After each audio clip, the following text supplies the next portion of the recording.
final 10 seconds are going to tick off the clock. The Blues needed back-to-back wins against Calgary. And you can bring out the Zamboni. They got it. A good 4-1 win tonight. Let's get nasty on a Friday. It's a Fast Lane on 101 ESPN. Marsh, that didn't hit the same, and you know it. I can see it on your face. No, it didn't. It's a terrible way to start off a Friday. Yeah. After a Blues victory, I'm ashamed of myself. Well, you want to do it again? Yeah, we can do it again. Okay. We heard the call from Chris Kerber, of course, from last night, but this is a Friday. It's not a Freedom Friday, but it is a Friday, like you said, Marsh, after a Blues game. So let me know when you're ready to rock. Anthony, I'm ready to rock. Just let me know. Let's do this right. Okay, here we go.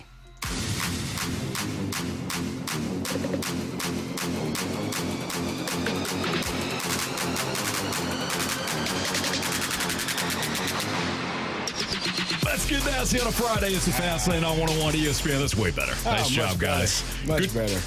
Good to see you. Good to be seen. Carey Davis, Andrew Marsh. Our guy Jamie's traveling as the Blues get ready to take on the Utah Hockey Club tomorrow. A couple of big games coming up, but let's start off with last night's victory over the Flames. You heard Chris Kerber, play-by-play man, on the Rizzuto night presented by the Fast Lane at Enterprise. Did you see Jamie on Twitter? Presented by who? Presented by the Fast Lane. Oh, okay. Yeah. I thought you said presented by Enterprise. Did I say Enterprise? I thought I said presented by Fast Lane at Enterprise. Maybe. Anthony. It's a Friday. Do we have to start over again? Let's start over. Okay. Man, what is going on here? It might be me. It's not you. It probably is. We're a team. It's all of us. All right. All of us. Lock in. I just want to make sure we do it right.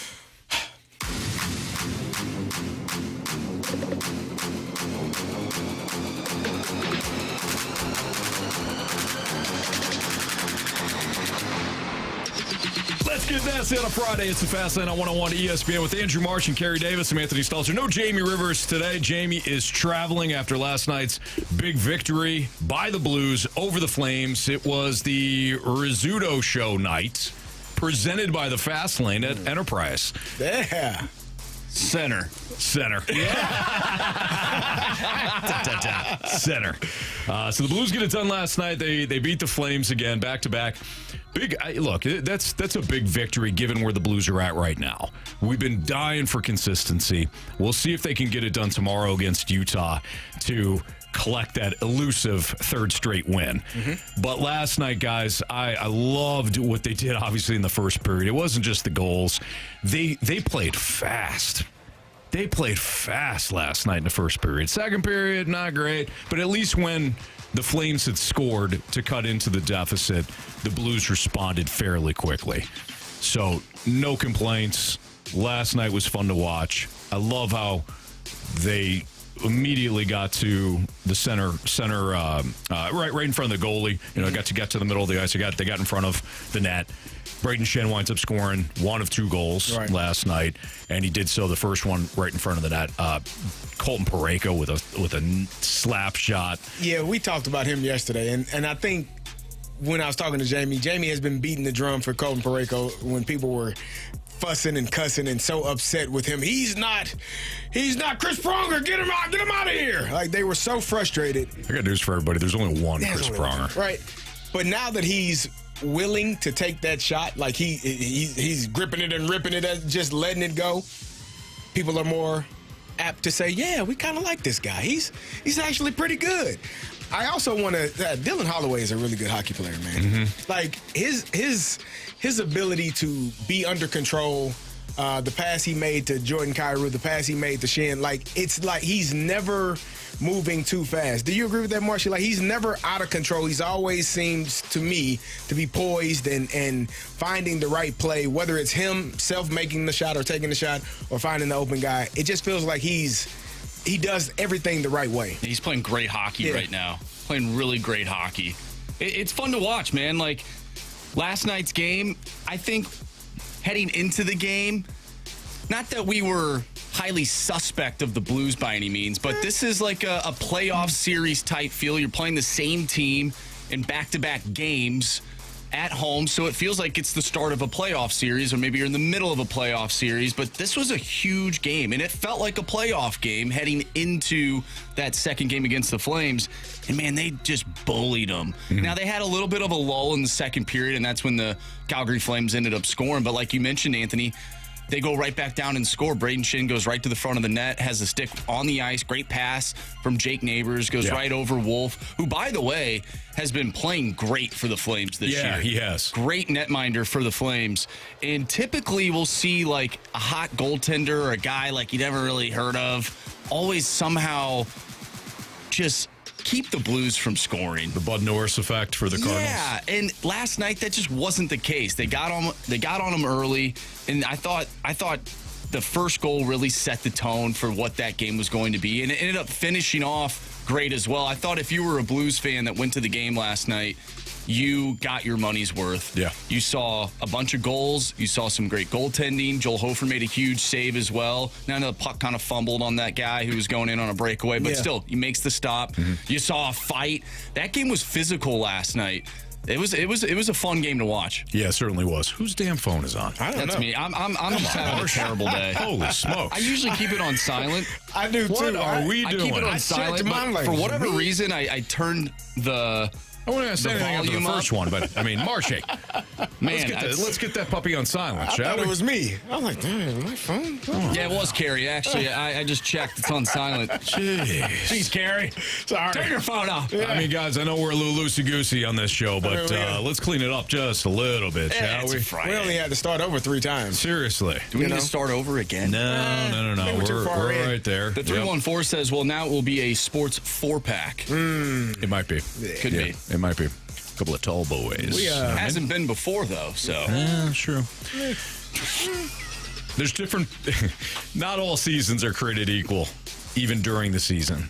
Where the Blues are at right now, compared to the Jets or the Capitals, we have to take stock in where the Blues are at. For a team that hasn't been consistent, I thought these last 2 games were huge.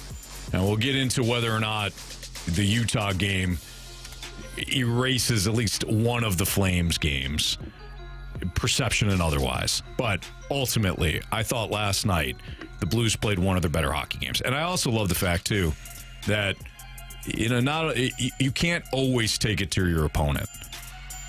There are times when you just got to allow your opponent to make the mistake, too. And then you capitalize. So I thought we got a combination of things in that first period.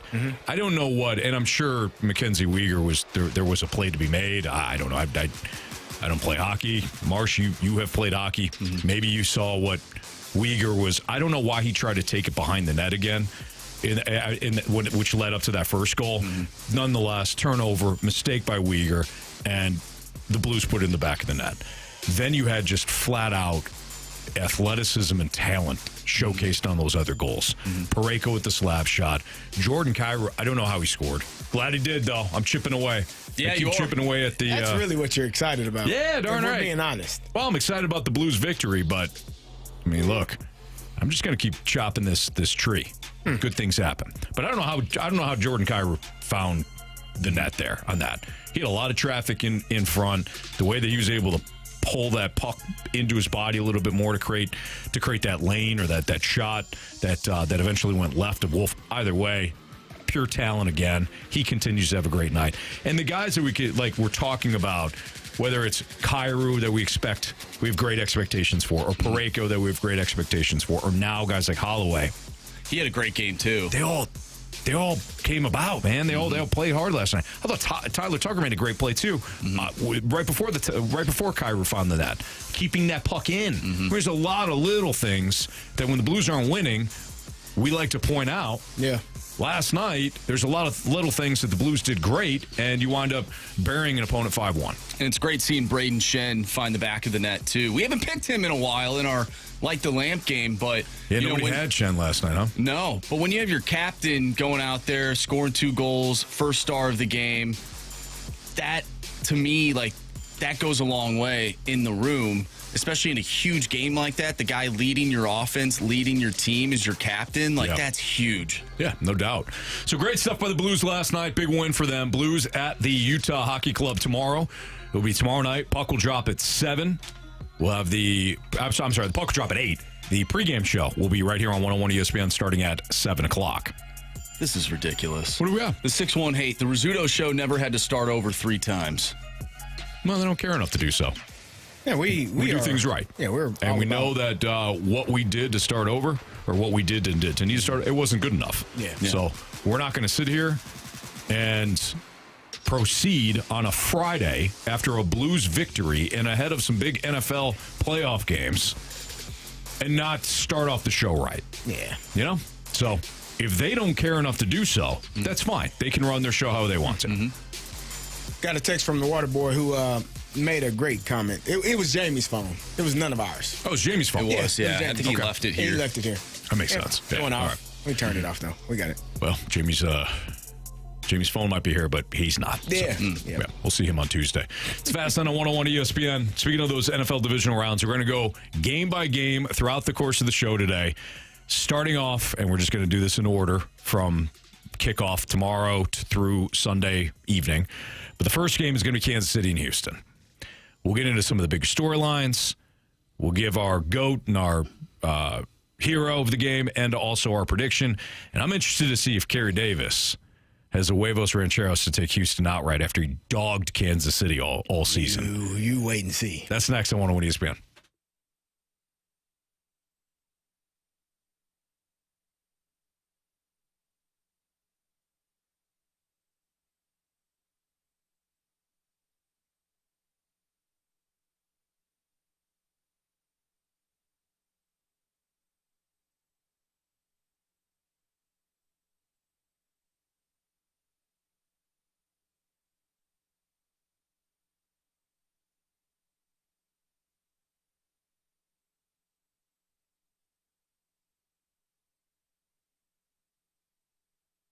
Hey, Missouri sports fans, got good news for you. Underdog is available to play in your state. Underdog is the best place to cash in on all your takes during the NFL playoffs, which players are going to go off, which ones are going to be ice cold. With over 5 million happy players and 2 billion won, Underdog makes it fun and easy to cash in on all your favorite athletes' performances. I'm looking at this weekend slate, and there's a couple of plays that I continue to talk about throughout the course of the week, including Travis Kelce. I like him to go higher than 5.5 receptions against the Houston Texans. A couple other plays that I like. C.J. Stroud, I think he's going to have to put the ball in the air a lot. I think he goes higher than his passing attempts of 34.5. You can build your picks. You can add them. It doesn't have to be all football. It could be all NBA. It could be all NHL. You could do a mixture of higher or lower on certain player stats from different leagues. You know, you could do an NFL pick for tomorrow and then do, pair that with a hockey play later that night. It's up to you how you want to play Underdog Fantasy, but it is a ton of fun. Underdog is the best place to play. Sign up, deposit with my promo code Anthony to get up to $1,000 in bonus cash instantly. And if you're in Missouri, you'll get an additional $50 in bonus cash when you play with your first $5 entry. Just use that promo code Anthony, and then you can take advantage of all the bonus cash coming your way. Must be 18 or older and present in the state where Underdog Fantasy operates. That is Missouri. Terms apply. $10 deposit minimum. See UnderdogFantasy.com for terms and conditions. Concerned with your play, call 1-800-GAMBLER or visit www.ncpgambling.org.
Davis and Andrew Marshall, Anthony Stalter. It's the Fast Lane on 101 ESPN. Or the first NFL divisional matchup will take place at Arrowhead tomorrow when the Chiefs host the Houston Texans. The biggest determining factor in the game for you guys, what's the number one factor? I mean, let's start here. There's all kinds of factors that go into a football game, Carey. I don't have to tell you that. Yeah.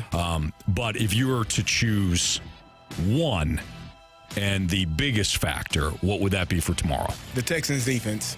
Are they able to get after Patrick Mahomes? Are they able to create havoc like they did last week against the Chargers? I think that's the most important thing for me. They did a great job. I think they had 4 or 5 sacks against the Chargers last week, and more pressure than I'm sure Justin Herbert would have liked to have in his face. So if they are able to recreate that and get after him in that manner, might have a chance, man. I like what D'Amico Ryans, the game plan they went into with the Chargers, and if you can make them one-dimensional, obviously you want to get the ball out of Patrick Mahomes' hands and hit him, right? When if he does decide to run, hit him.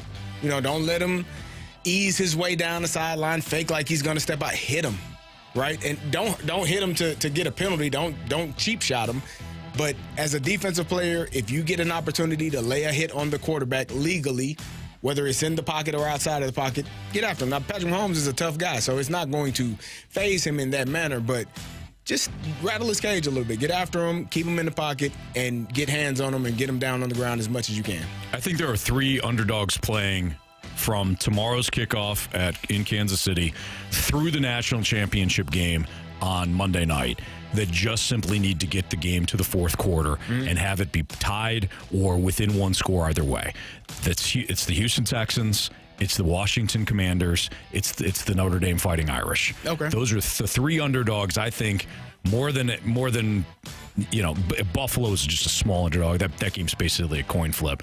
And even the Rams on Sunday, I think there could be a game. I think that game is going to be close no matter what. But Houston could get boat raced. Washington could get boat raced, and Notre Dame could get boat raced. But if they just simply get the game to the fourth quarter by playing strong defense, don't turn the ball over, don't commit penalties, just get the game to the fourth, where it's a standalone game, then I think that then all those underdogs will have a shot. Yeah, that's what they need to do. So I know that the underdogs, typically like Washington last week, a lot of people were like, well, hey, you're the underdog, you're on the road, so what? Go for every fourth down. What's it matter? It matters big time if you can get it to the fourth quarter. And Houston's defense is good enough to get that to the fourth quarter tomorrow. Yeah. And Kansas City, for all their greatness, they have struggled to pull away from teams this season. Right. It's gotten better. They pulled away from Pittsburgh. Eventually, they pulled away from Houston. I think that final score is a little bit closer than what the game really was. Yeah, it's a one-score game. Yeah, they've pulled away. Patrick Mahomes has got, I think, 18 touchdowns and 2 interceptions since Week 9. He's been great, yet it doesn't feel like it because the first half of the season wasn't great. And by comparison, his numbers haven't been great. But I think if you're Houston, biggest determining factor is, can your defense get the game to the fourth quarter? Can you make it a one-score game? It's your only shot. I don't think they're going to be able to run the ball. Last week, they weren't able to run it until Joe Mixon had 60 yards on 10 carries to close out that game. Otherwise, he wasn't effective. Yeah. And Nico Collins is it for the Texans. No offense to Dalton Schultz or Xavier Hutchinson or John Mechie, but it's Nico Collins. Right. So you're not going to be one-dimensional for 3 quarters and think you're going to hang in that game. Defensively, they got to be stout. They do have to be stout. Now, I'm intrigued to see what type of game plan they run against the Kansas City Chiefs. I like defensively. Defensively, yeah. I like Stingley. I think he's a really good corner. I think you can match him phenomenal. Up one-on-one and maybe have a safety over the top, or maybe not. Match him up one-on-one with whatever receiver they want to label as their number one. You got to have 4 eyes on Travis Kelce. Like, you got to have somebody playing underneath and over the top of Travis Kelce. I have said this for weeks. Man-to-man, for me, feels like a good idea. maybe bring some pressure, have somebody high-low in Travis Kelce, make sure he is not the guy that beats you. Yeah. And if Xavier Worthy is able to take the top off of the coverage and beat your best corner, well, we got to live with that. Like, we have to give up something, but it's not going to be the one thing that you all do the best, which is get the ball into Travis Kelce's hands. Noah Gray had some good games there. He's not a guy that they're very similar in terms of finding the open spot in zone coverage. So I'm probably going to be heavy with man-to-man, rush 5, and make sure that if I'm playing cover 0 because I got 2 guys eyeballing and locked in on where Travis Kelce is, I'm okay with it. Yeah. I trust my best corner against whoever you deem as your best receiver, and everybody else just got to make plays. But if I keep pressure in Patrick Mahomes' face and do not allow him to escape the pocket to make plays with his legs and make plays, on the run, I like Houston's chance. I also wonder, too, small factor here, but a small factor that might become big, Hollywood Brown. Marquise Brown being healthy in this matchup. I think Mahomes started to catch fire a little bit more when he had a healthy Brown on the field. Like, I don't think Brown is going to go off, but I do think it adds another element to that defense when he's on the field. Yeah. So I think that could be something to watch too. All right, your hero. Ooh.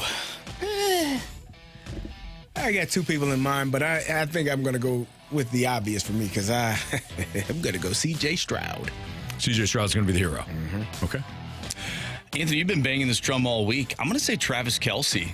It's the playoffs. This guy shows up in the playoffs. I think he has a big game against Houston, and Kansas City ends up getting the dub. Shame on D'Amico Ryans if Travis Kelce goes off. Shame on him. It's playoffs. No, shame on him. Thinking but it's playoff 6 catches. Travis Kelce. There's really nothing you can do. 107 yards. There's a coach in New England, like he made a living off of forcing you to do something other than what you do really well. Gerard Mayo got fired. No, not him. The guy before him. He was there for a while, won a few championships. You might have heard of him. Pete Carroll? He's in. Because he never won a championship in New England. He's in North Carolina now. Coaching the Tar Heels. I think you're thinking of Drake May. He's a quarterback that played at North Carolina. Not him either. No, this guy's a head coach. Oh. He's a head coach for the Patriots. Did a great job of taking away whatever you do best. Find something new to do this week. And if you want to be good and be a good defensive coach, defensive coordinator, take away what they do best. If Travis Kelce goes off, shame on D'Amico Ryans. Might have to Google that guy in the break. Yeah, his name's Mac Bill. Brown. No. His name's Bill. O'Brien, again, didn't coach at North Carolina. Belichick. Gotcha. Yeah. Yeah, I'm going with Travis Kelce as well. It's the playoff time. Marsh noted it. Travis Kelce, 8 catches, maybe 10. Although Houston's been they've been very good on tight ends this year, but again, playoffs, Kelce, 10 catches, $150, at least 1 tutty, if not 2. Kelce, your hero tomorrow. The GOAT, the bad GOAT. Not the great GOAT? Not the great GOAT, the bad GOAT. Honestly, it probably, the way that I envision this game going, it'll probably be the Chiefs offensive line. Pick one. Pick one. Jawan Taylor. There you go. Yeah, it's a good start. Yeah. Yeah, let's start there. Let's false start there. Yeah. Start early. Get going early. Get out of there early, Juwan. Go a little faster. Yeah. Hey, I'm telling you, if I'm the Texans, every snap, hey, he left early again. Yeah. He keeps doing it. Even if he didn't. Even if he did. Look at him. Chances are he will. Chances are he's going to do it 5 times this weekend. That's where I start. Sounds like Carey has Houston winning this game. My GOAT will be C.J. Stroud. I like C.J. Stroud a lot, but I think if Houston's going to lose this game, it's because he throws a couple picks. And I was going to go C.J. Stroud too, but I'll mix it up. How about Joe Mixon? I don't think Joe Mixon does much. I think he gets bottled up, and I wonder if he puts one on the ground at some point and winds up being an issue. That was almost my hero. Ooh. I also could see one of the ancillary weapons for Houston. Big drop, fumble, something like that. Like one of those also-rans that we had just mentioned a couple of minutes ago. All right, CD, your prediction. You need a score? Yep. This pains me. 28-24. 24. Houston Texans. Wow. Get the dub. Oh, that pains you. I was wondering if he would go through with it. He did. You've been bagging on the Chiefs all season long. And at least you stood here and said tall. that, the Texans are going to win the game. You're wrong, but I probably am. you know what? I'll at least give it to you. It's a coin toss for me. Coin flip. Harsh. 23-13 Kansas City. 23-13. I was going to go 23-17 Kansas City. So there you have it. So the Chiefs scoring 23. Well, I got them scoring 24. Yeah, on a losing effort. Come on. Chiefs are not losing that game tomorrow. And Carey, you know it too. Yeah. I don't know if you're playing a part right now, playing a bit, but you know damn well the Chiefs aren't gonna lose that game. In my heart. It's Fastlane on 101 ESPN where your heart's wrong. You know how they say follow your heart? Not in this case. Not in this case. What's trending is next on 101 ESPN.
101 ESPN Sports Center. I'm Andrew Marsh. It's time for a Sports Center update driven by Johnny Londoff Chevrolet and Johnny Londoff Autoplex. After defeating the Calgary Flames earlier this week by a final score of 2-1, the Blues took down the Flames once again last night by a final score of 4-1. Braden Shen with a couple of goals, first star of the game. We talked about that earlier in the show. If you missed that conversation or anything from today's show, make sure you go to 101ESPN.com or check out the free Dobbs Tire and Auto Center's 101 ESPN mobile app. Just head to the podcast page and you'll find all of our interviews and full shows there, and it's all brought to you by the Schaefer Door Company. The Blues will be back in action tomorrow, taking on the Utah Hockey Club. Pregame starts at 7. Puck drop is at 8. We have What's Trending coming up next right here in the Fast Lane. I'm Andrew Marsh, and the Sports Center update is driven by Johnny Londoff Chevrolet and Johnny Londoff Autoplex. See them at londoff.com. Chevy, together we drive. Are you kidding me?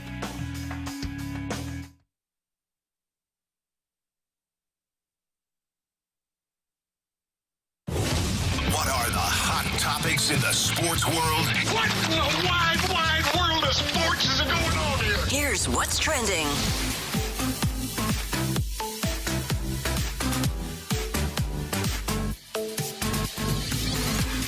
Welcome back to the Fast Lane here on 101 ESPN with Anthony Stalter and Carey Davis. I'm Andrew Marsh, and it's time for What's Trending. Carey, you brought up Dick Vitale the other day.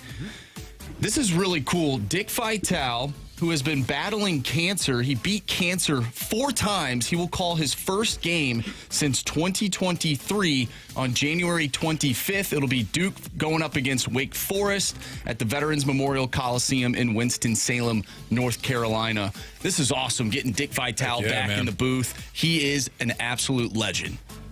He really is. He's one of the reasons that a lot of people watched or have watched college basketball. His sayings and his energy and all of the things that, he brings to the college basketball game, it just makes it so exciting to hear him. And you remember all the diaper dandy, it's awesome, baby. Like everything that he brought to, just doing the color for basketball games has always been outstanding. Like I said, his energy, he made you want to watch the game. He's probably, in my lifetime, one of the most famous color analysts that, especially for college basketball, that you can think of. PTP, or you're like, he's a PTPer, baby. Like, he just, it's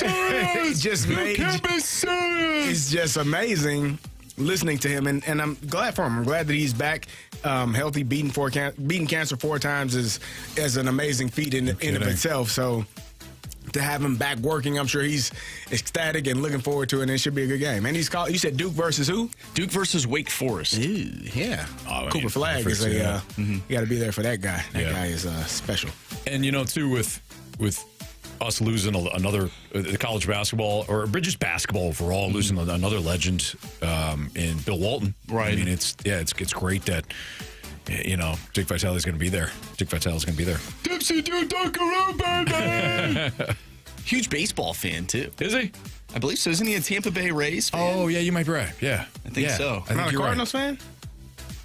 No, you're not even a Cardinals fan, Carey. Great point, Marsh. I love the Cardinals and the Dodgers. Come on, man. When are you going to give that up? Hold on.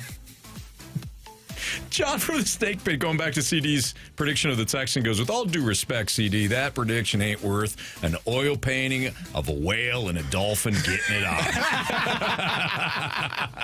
You'd buy it. Especially after you see what happens this weekend. Yeah. Okay. Going back to college basketball, do you think college basketball has taken a dip in the last 5 years based on the players that from a popularity standpoint? Yeah, from a popularity standpoint. Obviously, March Madness is March Madness is untouchable. For sure. But I'm talking about regular season wise. Do you think the names are still as popular as some of the names that we've had in the past? I think college basketball has always kind of suffered from the same thing, which is that the regular season will never live up to the postseason. The regular season will never be as interesting as the postseason. and it won't come close. And I'm talking about the diehards that are going to watch college basketball no matter what. It's tough to have these non-conference tournament games that start during the football season or during, NBA comes around, then NHL comes around. It's very difficult, I think, for the casual college basketball fan to get going right out of the gates. You get a couple of games that are interesting, a couple non-con games. It's really not until, I don't know, February, maybe January, where the college basketball fan starts to really start paying attention. So I don't think it's lacked luster, Marsh, to answer your question directly. I think it's always been it suffers from the same thing. Postseason, March Madness is just unbelievable.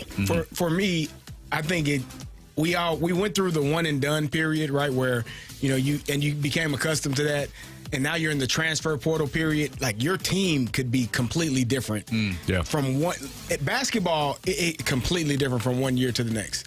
Like, I think I was watching when I went to the Illinois bragging rights game. That was the first time I got to see Illinois this year, and I'm like, who the hell are these guys? I don't even know most of these guys. He's looking at the roster. I'm like, these guys it's a different team. Feels like it's new players. And it is. Who are you? Where are we? What is your name? So I think it just, because of, like I said, the transfer portal and still having the one and done, you get a lot of guys, you get a lot of transition and a lot of players moving teams, year to year in college basketball. But come March Madness, you throw all that out the window. You're rooting for your team. You don't give a damn who it is. Yep. You're going to fill out your bracket, right? You're going to fill out your bracket and hope and pray that you make it all the way through. Guys, these numbers came out earlier this week. 17.8 million people watched the Penn State Notre Dame game in college football semifinal. That is down from last year's 27.8 million who watched the Alabama-Michigan game last year at the Rose Bowl. So this gentleman from StubHub, he's a spokesperson for StubHub, Joseph Bocanegra, I think I said that correctly. He said that this national championship is on track to be our best-selling college football playoff national championship game in StubHub history.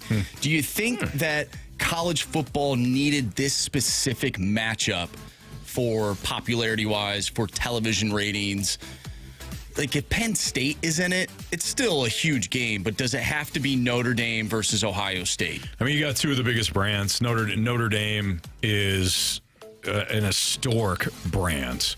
And even though the last time they were in it with Everett Golson as their quarterback, they got steamrolled, but still Notre Dame. And people love Notre Dame or love to hate Notre Dame. I mean, there's no in between. There's not they're okay. They're fine. Penn State's a historic program as well, well-respected program. But Penn State is more along the lines to me as they're fine. I don't hate them. Yeah. Notre Dame, you either love Notre Dame or you fast lane hate them. So I think that brand is very important. It's not unlike the Yankees in that regard. And Ohio State being what they are, a national brand as well, doesn't hurt. And you can say the same thing for Texas, too. I think the common denominator, though, for this question is Notre Dame had to be the team that made it. Because, like, a Penn State-Texas game, I'm watching, but, like, that doesn't hit the same as Notre Dame being in it. Sure. And I'm really not surprised that Alabama and Michigan drew as well as it did last year in the semis. Again, Michigan, historic program. I mean, it is good to be a Michigan Wolverine. Unless you're Carey. What have they ever done, Anthony? A lot. I mean, a lot. You. They've won a lot of games. Yeah, looking back on it. Most in college football history, I think. Maybe not the best decision. Look, it was fine. Yeah. Fire up a line. Yeah. We're not saying fire up Wolverines. No. It just doesn't hit the same. No. Nope. We are singing the song, though. Yeah, we aren't. You are. It's good. I don't know that song. A Michigan Wolverine. It's good. No. Okay. All right. I did go to a Michigan camp like 2 years in a row when I was in high school. Did you? That's why they were recruiting me, and they taught us "Hail to the Victors." I still kind of remember. Hail to the victors, valiant. Hail to the conquering heroes. Hail, hail to Michigan, the What have they leaders done? of the West. I reiterate that. I'll reiterate a lot, Gary. I mean, again, I think don't they have the most wins in Who's college football history? counting? Anthony? I think somebody, NCAA probably counting. What do they know? Michigan himself. Yep. Okay. Speaking of Notre Dame doesn't play in a conference, obviously. Will they inspire more teams to say, you know what, to hell with this conference deal? Look what Notre Dame's accomplished. That's next on 101 ESPN.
Notre Dame, a non-conference team, a team that does not play in a conference, obviously, and probably will never play in a conference. You can take the probably out.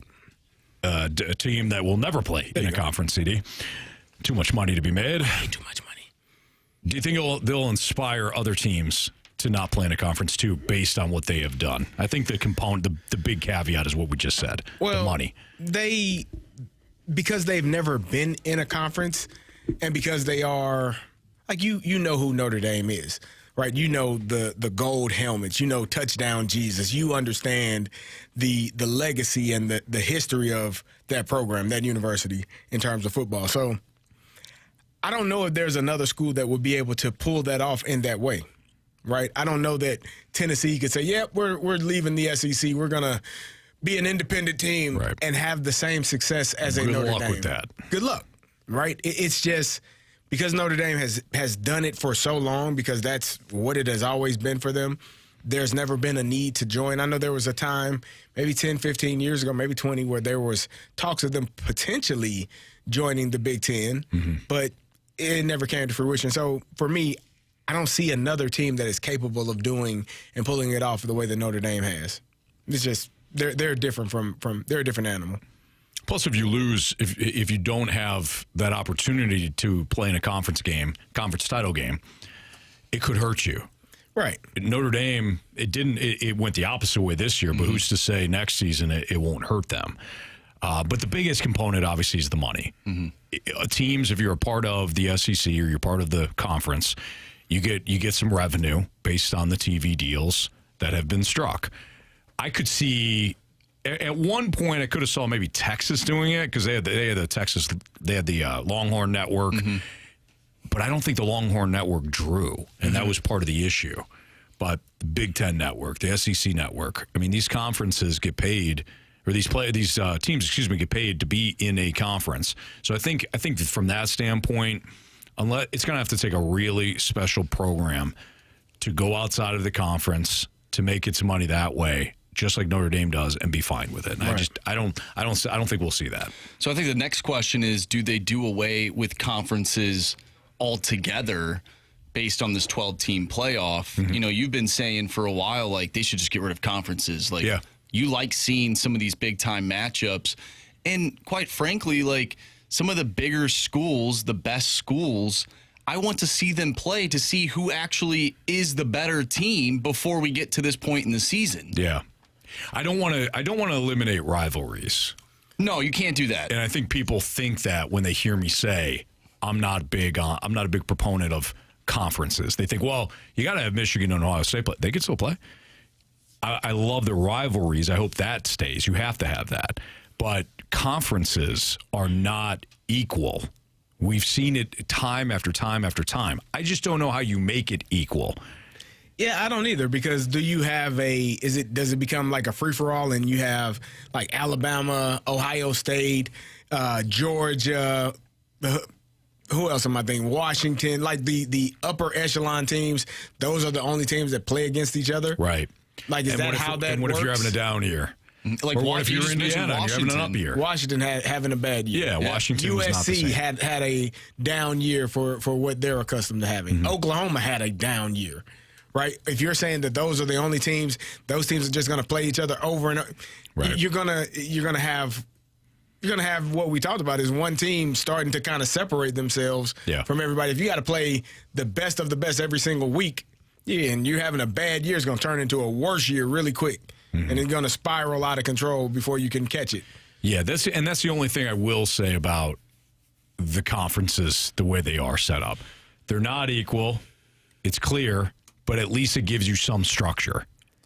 SEC teams are going to play SEC teams the majority of the schedule. There will be 2 teams left when it's all said and done that will play in a conference championship game, and they will get the automatic bid. So there is something to be said for structure, organization, and quite frankly, rules that and the playoff committee can abide by, even if it's not perfect. And when you say the conference aren't even or equal, I think they are. I think each conference has its top 4 to 5 teams, and then every conference has there are teams that aren't. They have their Mississippi States or their Northwesterns.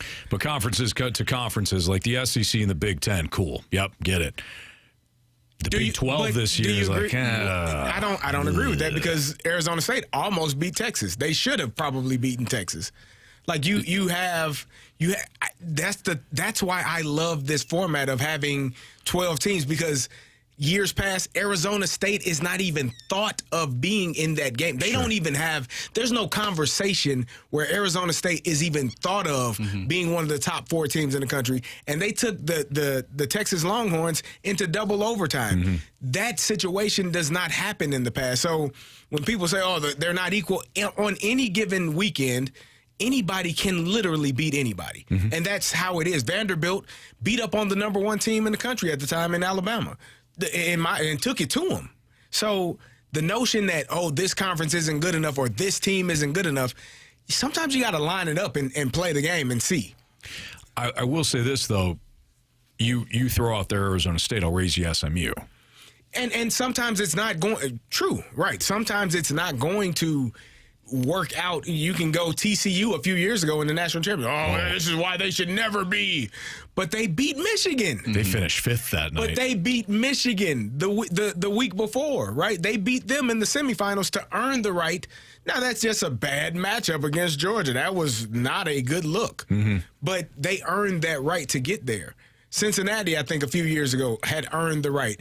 But the notion that teams don't deserve because of them not being in a specific conference, I always think that that's crazy, because matchups dictate how good the game is going to be or how bad it's going to be. You know, you brought up the top teams in each conference, and I think that is where we're like, okay, like I could see anybody could win on any given day. I think for me, it comes down to those bottom teams and where you are winning those quote-unquote easy games. Is it easier for an Indiana team to beat up on Purdue, or is it easier for Georgia to beat up on like a Oklahoma or a Vanderbilt? Like, to me, I think the bottom half of the SEC might be a little bit better than maybe the bottom half of the Big Ten, and then so on and so forth with all the other conferences. I think that is what we should look at when we try and compare each of these conferences. Is not the top teams, but the bottom teams and where you're getting your wins throughout the season, which could ultimately get you in the college football playoff. And the SEC and the Big Ten, no big deal. But again, I'll bring up the Big 12. The bottom of the Big 12,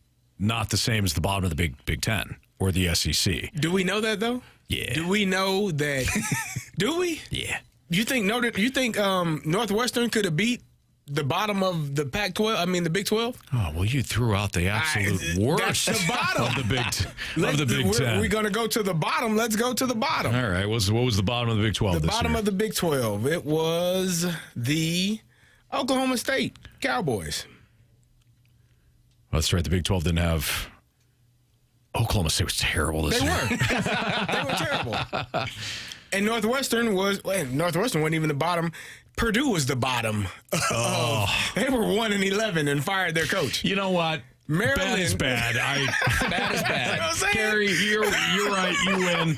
Bad is bad. You're the football guy. Bad is bad. Good is good. It Up is doesn't up, matter. down is down. Yep. That's all that matters.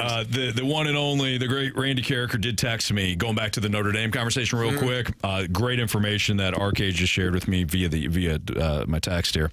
Notre Dame will earn an aggregate of $20 million, a profit it won't have to share with other teams in the conference. The Irish will receive a combined $4 million for reaching the playoff, another $4 million for advancing to the quarterfinal, $6 million for making a semifinal, and another $6 million for the national championship game, for reaching the national championship. There's no game. one to split that with, is it? Nope. Yeah. Not a chance. So Good for them. could they? Could another team say, to hell with this conference? Sure. Gotta be good, though. Got to be good, and you got to have a deal like Notre Dame has set up. So, Randy Carricker, love you, man. Thank you for sending that in. It's Fastlane on 101 ESPN. The divisional round matchup on Saturday night, tomorrow night, should be fun. Should be a shootout in Detroit, between the Commanders and the Lions. We'll talk about hero, GOAT, prediction, all that next on 101 ESPN.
Tomorrow night at Ford Field, which will be absolutely rocking in downtown Detroit, the Lions will host the Commanders. The top-seeded Lions will host the upstart Washington Commanders, coming off the upset against Tampa Bay. It's the Fast Lane on 101 ESPN 303. Your time check is brought to you by Clarkson Jewelers, an officially licensed Rolex jeweler. Andrew Marsh, Carey Davis, Anthony Stalter, Jamie Rivers is traveling with the Blues this weekend, so he's not here today. The biggest difference maker for tomorrow between the Commanders and the Lions, the impact aspect of the game. I'm going to go Jahmyr Gibbs. I think he is a Swiss Army knife. He can do everything. You get the ball in his hands 15, 20, 25 times. He's going to have 180 yards, 190 yards, almost 200 yards in receiving and rushing. Probably a couple of touchdowns. You want to get him the ball early and often. I think David Montgomery is back healthy, so they'll still be able to use him in that role. But I'm going to allow Jahmyr Gibbs to be the best player on the football field because I think he is. And so it would be him. For me, it's what Detroit's defense does. Banged up throughout the year, but Aaron Glenn has done a remarkable job the last couple of weeks. Big-time moments, big-time games, putting together some excellent game plans with what he has. None bigger than that Week 18 matchup against Minnesota where he had Sam Darnold seeing ghosts again. Yeah. But Jaden Daniels has already proven time and time again that the moment is not going to be too big for him. Right. You and I talked about this, I think, on Monday. He looks like the same player he did at LSU. I know what we're getting out of him each and every week. I don't think he's going to implode. I don't think he's going to have I love Justin Herbert, but I don't think he's going to have a Herbert-type game where he had, three picks like he did in Houston last week. How'd he finish that day? Dead last. How'd he do? Dead last? Yeah, no, I had a nice day. So if Detroit defensively is up to the task, there's no issue here because the Lions are going to score. Yeah. They probably score 35 plus. Probably. I mean, Washington's defense, Baker Mayfield didn't take advantage of it. The Bucs didn't take advantage of Washington's defense last week. I do not see that playing out the same way in Detroit tomorrow night. I think for me, the biggest determining factor will be fourth down. Both coaches like to go for it on fourth down. Very aggressive. Which coach? Which Dan ultimately screws their team over by going for it on fourth down when maybe they shouldn't. I'll get more on that. Do you? Do I? Yeah. The hero. Ben Johnson. Because he gets the ball into Jahmyr Gibbs' hands as much as possible. Everything's going Jahmyr Gibbs. I think we know where the hero is for CD, Mayor Marsh. That's my hero, Ben Johnson. Oh, yeah. Duh. Idiot. That you're going to Gibbs. Mine's Jared Goff. I think Jared Goff has a good game. We've seen him go perfect before. Typically, he does a good job at protecting the football. There's been a few games where he's given up the pigskin to the other team, but typically he's pretty sound when it comes to protecting the football and just, if you want to call him a game manager, sure, but on third down blitzes, he does a great job at just getting that ball out, and I think he ends up having a really good game. Mine is going to be Aaron Glenn. I think Aaron Glenn, all eyes are going to be. The Lions should win this game. They're favored by 10. This shouldn't be a spot where the number one seed falls, but it is Jaden Daniels. It is an explosive player that has zero issues playing in a close game in the fourth quarter or trailing for that matter. We've seen him with countless fourth quarter wins this year. So what does Aaron Glenn do to combat what Cliff Kingsbury is hoping to do? And I think that when it's all said and done, we'll be highlighting what the Lions do offensively. But I think the hero and the reason why the Lions will move on is ultimately what Aaron Glenn schemes up for the Lions defense. All right, your GOAT. Well, funny that you mentioned Aaron Glenn as the hero because the guy opposing him is going to be my GOAT. Oh, Cliffy. Yeah, Cliff Kingsbury. I think he's, I think there's like a shelf life on his play calling ability. Yeah, like I do too. It's outstanding. Sometimes it's for 2 years. Sometimes it's for 12 games, 15 games. Like it has an expiration date on it. I think the expiration date is this weekend. Yeah, it's meat. Yeah, it's sort of like, if I grill this right now, it's gonna be great. It's good. You hold on to it for too long. It's milk, right? You got to drink it before the expiration date. It's good. Turning. Yep. And once it starts to get the lumps and clumps in it, and you're like, has the smell, you're like, this starts turning into cheese. This stinks. Yeah. What is this? It ain't milk no more. Don't drink it. It's chunks. Time to get rid of it. So Cliff Kingsbury is my goat. That's a really good one. I think my goat is the entire Washington defense. Like, I'm not going to single out one specific player, but this has to be their best performance of the season if they have any shot at beating Detroit. Has to be. I agree. Like, Detroit, in my opinion, most likely will carve them up. So that will lead to Cliff Kingsbury and Jaden Daniels to pick up the slack and just keep up with the Lions as much as possible. Yeah. They have to. That's a good one. My goat, and I said we have more on this. My goat is going to be Dan Quinn.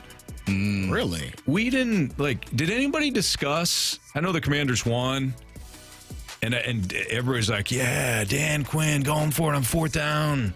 He's the underdog, and he knows he's got nothing to lose. He won the game. Anybody realize he would have had 9 points instead of 7 had he just kicked the damn field goal every time? Anthony, I'm trying to score. 9's higher than 7, right? Is it? I'm pretty sure. I know I got 0 in the Gauntlet the other day on random, but I'm pretty sure 9 is still higher than 7. Had he kicked a field goal every time, 9 points out of that overall. So I get it. Going for it on 4th down, it's like it has become the, I don't know, cool thing to do. It's pretty cool. I think Dan Quinn cost him this week, and I don't think it's going to be Dan Campbell. I think Quinn's going to go for it one too many times, and unlike the Buccaneers literally giving the ball back to him after a dumb decision beforehand, the Lions are going to take it and they're going to score another touchdown. So give me Dan Quinn for the GOAT. Man, this is going to be an interesting game. It's going to be fun. I just feel like, I don't know why, I like Dan Campbell. It's coming, though, right? It's coming, but I don't think it's. I know what you're saying. Going to be? I don't think it's going to be this one. I think it's going to be the Super Bowl. Okay. For Dan Campbell? This is my prediction, okay? We're all waiting for the other shoe to drop. Yeah. It won't be this weekend for Soupy. And it won't be next Sunday in the NFC Championship game because that is when Nick Sirianni will have his moment. Yeah. And I've been calling this since week 2. You got to get up off of Nick. Week 2, I've been saying, homeboy's going to screw this up at some point. NFC Championship game for Nick Sirianni. Super Bowl for Dan Campbell. Chiefs win? Of course. My goodness. Of course. We'll come on these airwaves, and I'll be singing, a Chiefs song. Yeah, you're the one of the people that Benjamin Hockman wrote that article about. What did old Hawk say about me? Just a lot of St. Louis Chiefs fans. Yeah. And clearly you're one of them. He's riding. He's the conductor. Only for a certain amount of time. You've been no. Normally it's for a certain amount of time. You started this week 1. I did not start at week 1. This year? Yeah, you've been. You know what he's been doing? He's hanging on. He's under the train. He's just hanging on. Just waiting. And then No. And then once it comes to a stop, you're crawling like, hey, You're a stowaway. Yeah. Each and every year, You started I earlier. get run over by my Falcons. Okay? Each and every year, I get run over by my Falcons. Sometimes it's early in the season. This year, it wound up being a little later. But I always wait to get run over by my beloved Falcons. And it will happen. Right? Then, after I dust myself off, that's when I become the Chiefs fan. I think you've been giving us like breadcrumbs all season long. I agree. I have to agree. Little breadcrumbs. According to our text line, nobody likes the Chiefs on these airwaves. So I don't know what to believe right now. Well, BK likes the Chiefs. Sorry, in this show. Oh, okay. I still think it's breadcrumbs. You've been hanging out on the caboose. Carey said you're the conductor. I think you've been on the caboose. Just kind of in the back. I think he's got the hat on. He's pulling the chain for the horn as he's running through all of the cities. You know what? NFL cities. He's the guy shoveling coal into to whatever keep it that going? thing That is guy's to important. keep it going. That's you. That's you. Or you're the ghost from Polar Express. He's there, and then he just goes away. Oh, man. That's probably more accurate. All right, CD, your prediction: Lions, Commanders. I got them 35-17 Lions. Okay. I'm going 34. I think this is a closer game. I'm going to say 34-26 Lions. 40-20 Lions. 40-20 Lions. That's a lot of touchdowns. Oh, yeah, Lions. I think the Lions are going to hang it on them. That place is going to be loud tomorrow night. Gonna have a lot of fun. Daniels, though, He's going to be fun. He's a gonna be different fun. breed. Yeah. He's going to score 20 points for Washington. He don't play defense, though. That's fair. You know what I mean? Who's your GOAT? It's the defense. Thank you. That doesn't mean that he can't keep up with them. Thank you. Marshy, you and I are on the same wavelength here. All right, if the Blues are going to go on an extended run, which player needs to be the most important outside of Jordan Binnington? All right, so we're taking the goalies off the board here. Binnington, Hofer, aside from them, because that's the obvious one. Which Blues player, if this team's going to go on an extended run, becomes the most important?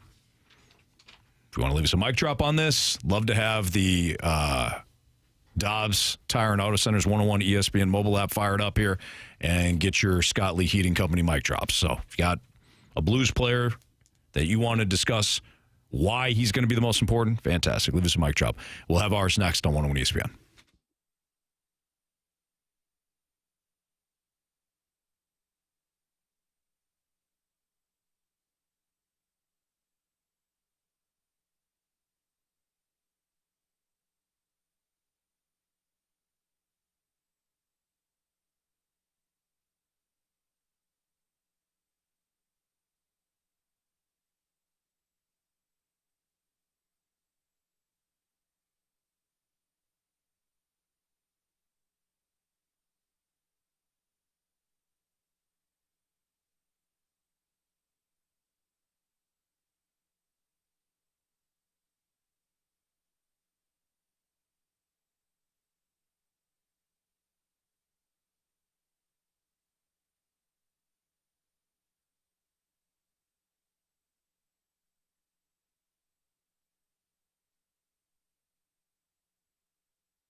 If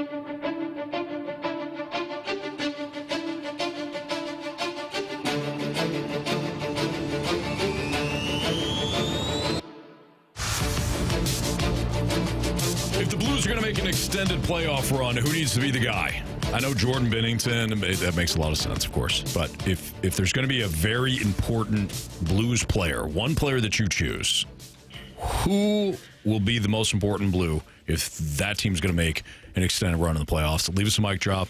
I'd love to hear your take on it as well. Carey, again, we've eliminated Jordan Binnington from the discussion. We've eliminated the goaltenders from the discussion because that's the layup, right? If we're to leave you with anybody else, the most important Blue needs to be who? Well, I mean, the way it's been looking, maybe it's Colton Parayko. Okay. Maybe it's his ability to shoot the puck and shoot it hard, Anthony. You know, been doing a really good job the last couple of nights, scoring goals and making things happen. So maybe it's him. Maybe it's rain. Being the making it rain. Making it rain. Yeah, him. Sorry. Went back to like 2000. Yeah, you did. It's a good time, man. I had a good time. So have a good time, Anthony. Stay here. Yeah, sorry. But no, I think it's him. I think, his defense has been outstanding. Again, we talk to Jamie about this all the time and what he's been doing defensively, the pairing that he's been paired with a few people, but he's done a great job each time. Now he's with Fowler. He was with Broberg at one point. Letty, I think, at one point. Like he's kind of just interchangeable, but he's the one constant. the mainstay. He's been doing a great job. And again, I think people are more willing to give him credit now because he has become more aggressive on the offensive zone. So I would say him. Just keep playing the way that he's playing and preventing teams from, scoring on your team. I think he's done a great job. Marshy. Yeah, for me, it's Pavel Buchnevich. And I almost went before you, too. I almost went before you. Bucci, he, in all 3 years leading up into this season, he has scored at least 26 goals.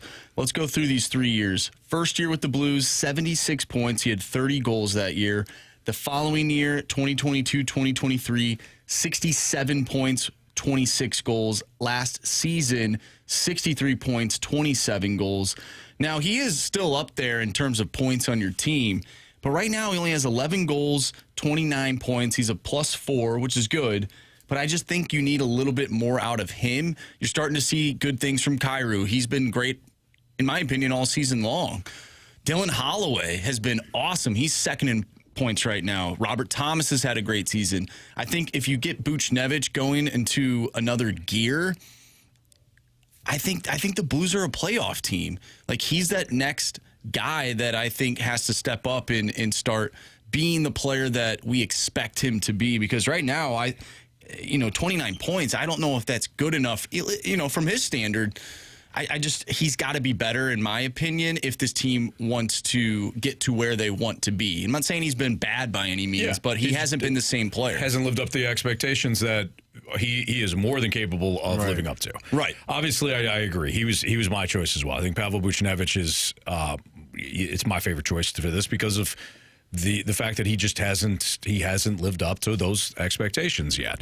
I know that Brandon Saad's not having a good year, but I don't think Brandon Saad and Pavel Buchnevich are the same impact players. I mean, Pavel Buchnevich, there's an argument outside of Robert Thomas. Pavel Buchnevich is your most important 200-foot player. Right. So for me, if I look at these, Jordan Kyrie's got 20 goals, 39 points. He's been outstanding. Just keep doing what you're doing there, Jordan Kyrou. Dylan Holloway has shattered expectations. It's been a revelation. That's what I was going to go with. Keep doing what you're doing. Robert Thomas, I thought about Robert Thomas. He had the injury. That kind of zapped a little bit of his production. But I still think Robert Thomas is probably your most consistent player, and I think he'll be there in the end. Pavel Buchnevich is the guy that I circle where I'm like, we still haven't seen the best out of you. Do you think that's because he started the season off playing center and maybe that kind of, it shifted how he had to play and now he's back on the wing, which is obviously where he's more comfortable. But that project or that trying to play him at center because your team needed it and he was willing to do it. He stepped up. but it wasn't what was best for him, nor does it feel like it was what was best for the Blues. Mm-hmm. And it's kind of like the game is, maybe it's coming around, but it just has been a little bit slower because of where he started playing to start the season. I thought about that as well, CD. I agree. I'm going to take a different angle here and throw out a name. Can I guess? Yeah, I don't know if you'll be able to guess it, though. Oh, then no, never mind. No, I want to see you try, though. You guess, I'll guess. There's a player that I consider too, and I was going to ask you about him, Marsh, but I don't think I don't think you're going to guess. You want to do it on 3? Do you want to do? Okay. Yeah, you and I. All right, ready? The person that he's thinking? Well, no, just the one I'm thinking. Yeah, for him. Nope, because I know I'm not. No, you won't get it. All right. I might be on yours. Let's do it. 3, 2, 1. All right, you do it. 3, 2, 1. Cam Jake Fowler. Neighbors. Oh, those are both good.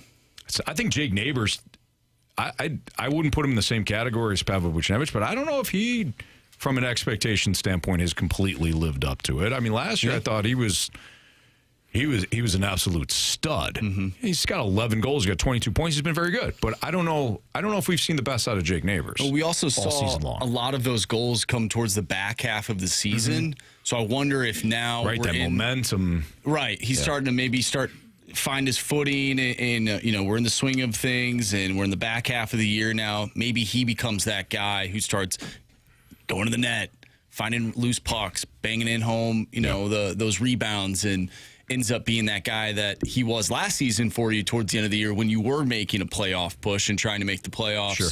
And you end up missing out by a few points. But can I try one more? That is a good name. One more for you. Are you going defense or forward? I think it's a forward. Is it a forward? What do you have? I'm not I would say Braden Shin. Braden Shin is also a good one. Gosh darn it. We saw that last night. Who the heck is it? I told you it's a different road. You guys are going down this road. Some people are going down this road. I'm taking the back road. Oh man. Anthony, you said anybody but Jordan Binnington. What about Joel Hofer? He said Joel Hofer too. I took the goaltenders off because I knew somebody was going to. Never mind. I knew somebody was going to take the back road. So good. Listen, I took the back roads and I ran right into the only one that didn't listen. Yeah. I guess I didn't listen. That's okay. No, because I knew somebody was going to try to drop through the ceiling. That was me to get here. I was the guy, and you came crashing down. I'm like, Marsh, I told you not to do that. I fell right through the. You did through the ceiling. Yeah, I said no Jordan Binnington because he was obvious, and then I said, you know what? No goaltenders, no Joel Hofer. Joel Hofer. I didn't hear you. That's okay. Clearly. That's all right. You got a lot going on over there. Yeah. You don't say that when I don't hear you. You just nothing. I got a lot going on in here. He's got a million buttons in front of him. And a computer. You got nothing. It toggled on my brain. All right. No, but seriously, I think he's an important part. If you're going to give Jordan Binnington some rest and whatnot, he has to win games like he did last night and come up with big saves. Jamie even said, hey, I'm a little surprised that Jordan Binnington isn't playing in this second game versus Calgary. Right. Joel Hofer, he did his job. He's good on home ice. I thought he played a fantastic game. He's going to be a big key for the Blues when he's in. Yeah. Yeah, I agree. Screw you, Anthony. But he's not allowed in this conversation. Well, I put him in. Yep, you sure did. If you have a Blues player that is not a goaltender, that you want to talk about being the most important down the stretch, if the Blues are going to make an extended run here, feel free to leave us a Scott Lee Heating Company mic drop via the Dobbs Tire and Auto Center's 101 ESPN app. Which program's head coach on Monday night needs this win more? Ryan Day or Marcus Freeman? Layup, I think, is our guy Ryan Day. I think you can make a pretty compelling case for Marcus Freeman too. I'll tell you why. Next on 101 ESPN.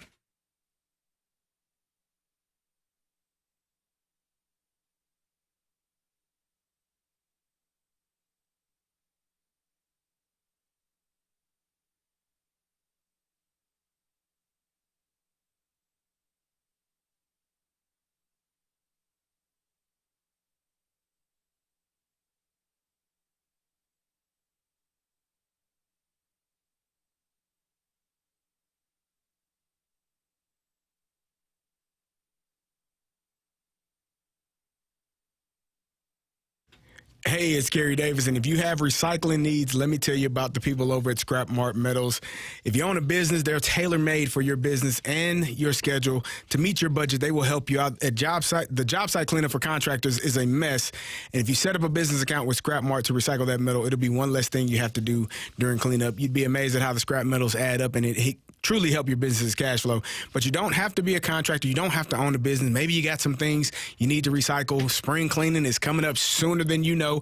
There are things you might be able to get rid of. I've seen some crazy things over there at Scrap Mart. Lucas showed me a bronze dog, someone's dog. They made it out of bronze, things that can be recycled. Check them out. Go online at scrapmartmetals.com to give them a chance to see what you can bring in to recycle. If you own that business and you have heavy equipment, it breaks down time and time again. Don't worry. Scrap Mart will come and get it out of your way. They'll haul your equipment to one of their locations and get you a check the same day. If you want to haul it yourself, they have 3 convenient locations, Valley Park, Peevely, Jonesburg. If it's metal, they will buy it. Visit them today. Go online at scrapmartmetals.com. My guy Lucas can help you set up a business account for you business owners. Again, that's scrapmartmetals.com, and tell them Carey Davis sent you.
ESPN Sports Center. I'm Andrew Marsh. It's time for a Sports Center update brought to you by Saliga Heating and Cooling. The Blues pick up a 4-1 victory over the Calgary Flames last night. They'll take on the Utah Hockey Club tomorrow, looking for 3 wins in a row. Can they do it? Well, we'll find out tomorrow night, as we'll have that game for you right here on 101 ESPN. Pregame starts at 7. Puck drop is at 8. We are taking your mic drops as well. If the Blues are to go on an extended run, who will be the most important Blue down the stretch and why? So leave us a mic drop. You can use the Scott Lee Heating Company mic drop feature on the podcast, or on the 101 app, Dobbs Tire and Auto Centers 101 ESPN mobile app. So Shoot us a mic drop. Text us to the Air Comfort Service text line, 314-399-9646. Coming up next, though, we're going to dive back into college football. Which college football head coach needs this national title more? That's coming your way next, right here in the Fast Lane. I'm Andrew Marsh, and the Sports Center Update is brought to you by Saliga Heating and Cooling, an independent American Standard heating and air conditioning dealer.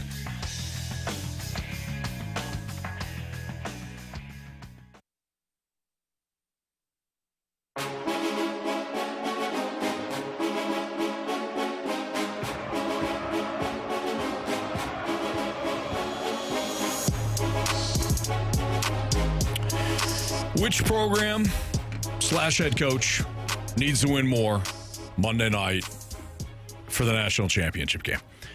I think the obvious answer here is, if we're talking about head coach, it's Ryan Day. Ryan Day was criticized following the Michigan game, damn near ran out of town. Had the Ohio State Buckeyes, led by Ryan Day, not beaten Tennessee in the opening round, I do wonder if the guy holds on to his job. Yeah, you think the guy that they wanted to fire, even though they were about to be in a playoff, that's the guy that probably needs the dub the most? I would say so. Yeah, I would say Ryan Day. I don't think it's close. Yeah, Ohio State's also favored pretty heavily in this game. They have the better team. They have the higher recruits, all that stuff. However, if you were to make a argument for Marcus Freeman, I think the closest I can get is that, look, Notre Dame, as we know, does not play at the same level as the other programs. Okay. They are first of all, they're a smaller school overall with obviously higher academic qualifications to get into the program. They don't just take anybody. And if you were to win at Notre Dame, given the history of Notre Dame, given the fact that the Irish haven't won in, I don't know, when was the last time the Irish won the national 88, title? I believe. 88. Yeah. And you're Marcus Freeman, and you're doing so as a 30-something-year-old, that's quite a feat. And to do so, by the way, when you're a heavy underdog, Brian Kelly got the Fighting Irish to the national championship game and got absolutely waxed. Yeah. So if you were to bring the program back, first expanded college football playoff, let's remember that too. You're not just winning one game, or you're not just winning two games if you're playing in a Final Four, semifinal matchup in a national championship. You had to win multiple games. You would have had to beat Indiana. You would have had to beat Penn State, and you would have had to beat Ohio State, and Ohio State being favored. Yeah. The clear favorite. That'd be quite a feat. So I think if there's, maybe if we rephrase it, does Marcus Freeman need it? No. But what would be more impressive? I think that's where the conversation stops to Marcus Freeman. That would be highly impressive if he were to do that. Yeah, I think it's impressive. I just think Ryan Day this man has 10 losses in his career as the Ohio State head coach. I think 3 or 4 of them are to Michigan. Which, if you are the Ohio State football coach, you can't lose to that school, right? Right. But he's done just an outstanding job year after year after year, right? And this is his opportunity. You lost that game to Michigan, and everyone in the country, how do you lose that game? You can't lose that game. What did they do since then? They beat the hell out of Tennessee. And I read Marshy still hates the uniforms. They had a mindset. There was going to be blood on the field. That's why he hates Tennessee's uniforms? No, he hated Ohio State's uniform that day. He didn't like it. He wrote that they should lose the game because they came out in the scarlet, all scarlet. Yeah, that's not Ohio State. And they beat the hell out of Tennessee. Said the same thing for Oregon. They had 3 different combinations. They had a combination of 3 different uniforms. Well, I'm glad you brought lost to Ohio State. Yeah. I said the same thing. They deserve to lose because they look terrible. You look good, feel good, play good, Anthony. Yeah, I know. Yeah, well, so you just maybe I was wrong. You just on wanted Ohio to see State. the crimson, red, and silver. Yes, that's the look. I hate silver pants. I think they're wearing white, though, for the national championship, which is great because I want to see Notre Dame in the Navy uniforms. The Navy. Or the green. Break out the green uniforms. It's the national championship. They don't win when they wear green. They don't win when they wear green. They won't be wearing green in that national championship. Man, I'll promise you that. Okay, so did you, Marsh? Is Ohio State's going white with the silver pants? Yeah, I'm looking on sportslogos.net right now. It's my one of my favorite websites. They're going the Heritage Stripes white uniform. So it's gray, red stripe, thicker gray stripe, red stripe, gray stripe. I don't like white jerseys, silver pants in football. I never have. Why? That's the look, though. That is a bad look. Oh, you guys. Bad look. You know it's not a bad like look? all white on the road or like white top, darker pants. You know it's a good look? What's that? Winning the national championship. Okay, Carey, yeah, of course. That's all that matters. Of course. Ryan Day, I think he saved his job. Barely. I think he had to You know play. what's important, guys? Love. Yeah, it is. Carey, we know. Jordan Love is on the Packers, Anthony. No, He's Jeremiah done. Love. Caleb Love. Okay, all right. Eh? Pick one. Pick one. Yeah, no, I think for me it's Ryan Day. It's not even close. Like this man was about to be fired with 10 losses and a 90% win record in his career, and you, Anthony Stalter, wanted to get rid of him. 87% win record, but either way, I think a lot of people wanted to get rid of no, him. Anthony told me when they lost to Ohio State. I mean, when they lost to Oregon, he can't win the big game. He lost by 1 on the road, And you lost and that they day, had too. me. Yeah, How did I lose? you know. What did I do? Is that the bet? I think so. I think it might be. I might. Yeah. Okay. Well, whatever. I did. I may have lost that day. Okay. You know. But Ohio State had its revenge. They had their revenge, and they've done a fantastic job. And Yeah, Ryan Day yes. kept his job. And it hasn't been close either. I mean, Nah. let's be real about it. So- even last week, I really didn't think Ohio State was going to lose that game. Yeah. Let's take out the head coaches from a program standpoint. Who needs this national championship more? Because Ohio Notre State Dame. has won. Yeah, Notre they've Dame. won recently. Notre Dame does. Notre Dame. Yeah. They've They've Notre been a couple of Dame. times and haven't won. Ohio State too. I think it's more likely as great as Marcus Freeman has been as a head coach. I think that Ohio State likely will be in this next year. Maybe not a national championship, but I think they'll be a playoff team, and I think they're going to have more cracks. They're going to have more bites at the apple. Notre Dame's here. They made it. They're a dog. All that stuff. Notre Dame, from a program standpoint, would need it more. What do you think is going through the mind of Chip Kelly? Or not Chip Kelly. Brian Kelly. Brian Kelly. I'm sure Chip Kelly is very prepared for He's getting Monday's ready. Yeah. Monday night's national championship game. But Brian Kelly, who left to go to LSU. Yeah. Thinking he was going to have a better shot, probably. I wonder, does this hurt like his legacy as a head football coach if Notre Dame ends up winning the national championship? Yeah, I would say so. And he did a really good job at Notre Dame. But yeah, of course. Yeah, you left the program, you chased the money. Fine. You are more than, hey, Notre Dame doesn't always pay the head coaches top dollar, right? Like I think he was, of all the big time programs in college football, I think he was in the teens money-wise.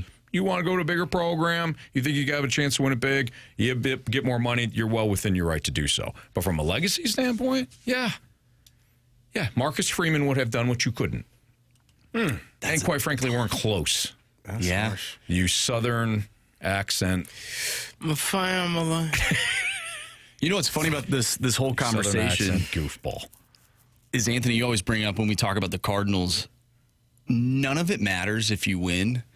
Everything that people have said about Ryan Day, even I'm sure Ohio State fans, like, what are we doing? Like, It all goes out the window. all out the window. Yeah. And this guy becomes A hero. a hero legend in Ohio State football lore.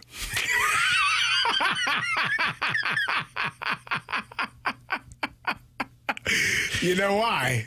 You know why? Why, Anthony? Tell him, Carey. Because legends never die. Do you know that's what when as soon as you said legends. 100%. Who's to say I didn't maybe toss you a softball? Maybe, I don't know. No, you're right though. Yeah. Yeah.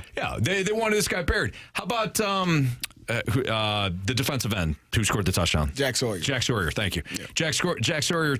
He couldn't eat at his favorite restaurant because people were giving him so much crap for losing to Michigan. When he scored the scoop and score. Yeah. They didn't even have his name on the score bug. You know when they have the lower third graphics, it said Team A player. Yikes. It said something like that. I remember watching the game and being like, who?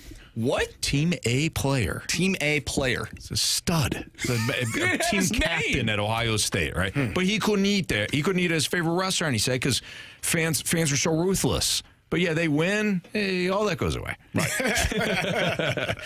They'll be buying him meals constantly. And legally, too. Yeah. Yeah. And you guys know why. It's legends never die. You guys know that. All right. Philadelphia and the Rams. This is kind of an interesting one. So you got 2 bigger point spreads tomorrow. And then on Sunday, this is a 6.5 point spread. It's not, certainly not a gimme. But do we give any shot to the Rams pulling off the upset in Philly? That's next on 101 ESPN.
This Eagles-Rams matchup on Sunday, pretty fascinating. So we've discussed the Chiefs and Texans and the Lions and the Commanders. But if you guys were to say this will be the biggest determining factor in the game between the Eagles and the Rams, Marsh, let's start with you. What would you say? I'd say A.J. Brown's book.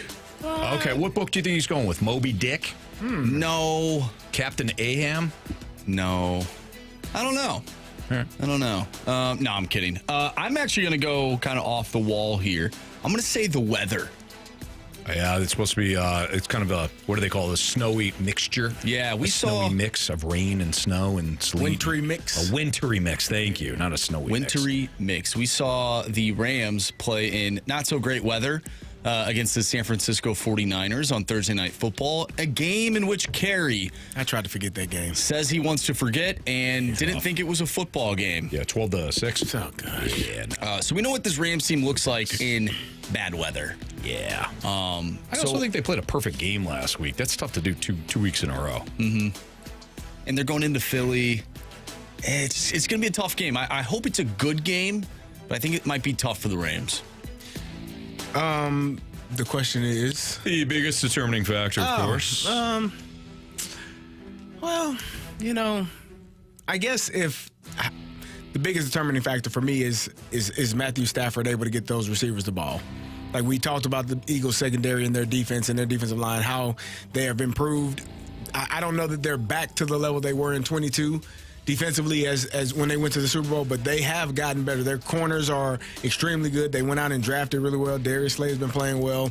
Gardner Johnson has been playing well. Like those guys do a really good job defensively. So is Matthew Stafford able to find a way to get Puka Nacua the football? He didn't get him 6.5 catches last week that Not you even needed. close. And Cooper Kupp. That's because the Vikings crapped all over himself. I needed a Is that game. fault? Okay, well, blame them if you want. I do. But I think that's going to be the determining factor is can Matthew Stafford get those guys the ball and stay in rhythm, stay on time, not put themselves in third and long. What are they going to do running the football? I think for me, this offense of the Rams, I think it's going to be a long day for them. But if they do get anything going, it's going to be because of Matthew Stafford and that receiving core. Waterboy goes, but what would you copy, CD? Dating back to our conversation yesterday when I told CD what I would copy from the Chiefs, and he'd go, but what would you copy? Like, is that what you say? I did it to you earlier this week, too. On something. Yeah, you. What I said? Yeah, I just said that. Yeah. That was a great. It was a great take, Great Anthony. assessment. It was a great take. I just So said great it. that I just said it. But, I mean, we agree. I feel less bad now that I didn't listen earlier. We all have moments like listen, that. Every single one of us. Everybody. It doesn't take much. It really You can doesn't. look down to I try to look up a stat or something I was trying to remember. All of a sudden, your mind is not Like, where it what needs to be. happened? Where are we? Where are we? I think the biggest determining factor this Sunday could be whether or not Jalen Hurts in this passing game for the Eagles gets going. They may not have to because Saquon Barkley may run for 200 yards again like he did the first time against the Rams. So again, he may not have to. We may have this conversation again in the NFC Championship game next week. But if the Eagles passing attack, which really has done nothing in months, if the Rams make this a game and the Eagles can't throw the ball, that I think could be a determining factor. But whether or not the Rams get it to that point, I think is the big question. All right, CD, your hero. We know who it is. Saquon Barkley. Yeah. He's going to rush for 175 plus. That's I believe that. He's going to run the ball for 175 plus yards. Saquon Barkley, all say aye. Aye. Your GOAT. Oh, man. Whew. I'm not going to do what you think I'm going to do. Who you probably will do. I'm not going to say it. I'm going to just say the Rams defense. I almost went in a different direction, but I fought against it because you don't like this guy, and I think Philadelphia loves him. No, I'm not going to go Sirianni. Yeah. I'll do that next week. Yeah. Rams defense for me. Yes. They won't be Sirianni able to doesn't stop the do run. anything. He won't have to do anything this week. Oh, God. He's the head coach, Anthony. He does something every single week. Who you think is in title only for Sirianni. who you think gets those guys prepared for the game? Kellen Moore, Vic Fangio. You know, Anthony. I'm so disappointed in you. What's the bodyguard's name? Dom. Big Dom. Probably him. All right, Marsh, your GOAT. You just mentioned him. You think it's going to be Sirianni? Oh, absolutely. See, I knew somebody's going to. He might be in. He might be in. This week, late fourth quarter, instead of calling plays and being dialed in, he's arguing with a fan or something. No, I'm kidding. I don't know if I could see that. No, I could. I think it's always in play. Yeah. So I just don't think it'll be this week. If it's not him, Jalen Hurts. If they're going to lose, Jalen Hurts. Like last week, he went almost a full 2 quarters without completing a pass. Yep. Like that's not good enough, especially in the playoffs. Did they win? Yeah. All right, Carey, come on. I'm just saying you can't get away with that. Actually, barely. I mean, they kind of dominated. Can't get away with that 2 weeks in a row. Sure you can. Saquon playing? Yeah. Yeah, okay. Yeah, but if you're throwing the football and you're not completing your passes for almost 2 quarters, that is not good. No, eventually that's going to catch up to you. Yes. In Detroit next Sunday, NFC Championship game. The Rams' run defense will be the GOAT. Because Saquon's going to go banana sandwich all over them. Yeah, it's going to be a long day for the Rams. Your prediction, Carey Davis. Give me a 24-13.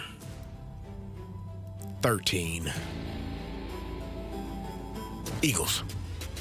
Were you waiting on that? No, not really. Oh, okay. I thought that was pretty evident. Yeah. Sorry. That was pretty obvious. Andrew Marsh. Give me a 23-16 Eagles victory. I got the Eagles 2013. I think it's going to be very low scoring. I don't know if it's going to be the sexiest game, but I do think that it comes down to, I think it'll still be a game in the fourth quarter. So I'll get a 1-possession 2013. No? It'll be over. A.J. Brown's going to go off, too. No, he's not. Yeah, he is. No, he's not. That is where 3 catches for 87 yards. To you, sir. No. Oh, that's not going off. No. 3 catches for 87 yards. And a touchdown. Yeah. So the book that he is reading, or was reading, Anthony, is called A Real Gift. No, it's not. That's not the name of it. It's called Inner Excellence. Yeah, Inner Excellence. Inner Excellence. Well, good. That's nice. Which was a real gift during a playoff to not only A.J. Brown, but the guy that wrote the book. The author had to. It's like the bestseller now. Oh. Well, pretty cool. Yeah, I wish. Huge. I bet you what I'll do is get somebody, write a book and hand it to somebody on the sideline. Read this. How to Make $1 Million by Carey Davis. You open it up and there's just nothing there. Or, yeah. Just buy the book. Yeah. The end. Thank you. Hand this to an athlete and tell him, please read this on the sidelines. Yeah. So Carey. Thank you. The back of the book is Carey's got glasses. He Yeah. doesn't even wear glasses, but it's Carey in glasses. Looking all studious. Bow tie. Yeah. All it says in the book, it says, if you don't like it, play better. Yep. That's The right. end. Bestseller. All right, it's Fastline on 101 ESPN. We've got the Gauntlet. I forgot about this. We got our guy Brian back. 3rd straight show. He's going to take on Andrew Marsh for a chance to set up a championship trophy matchup with Jamie next week. Gauntlet next on 101 ESPN.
4 categories, 1 challenger.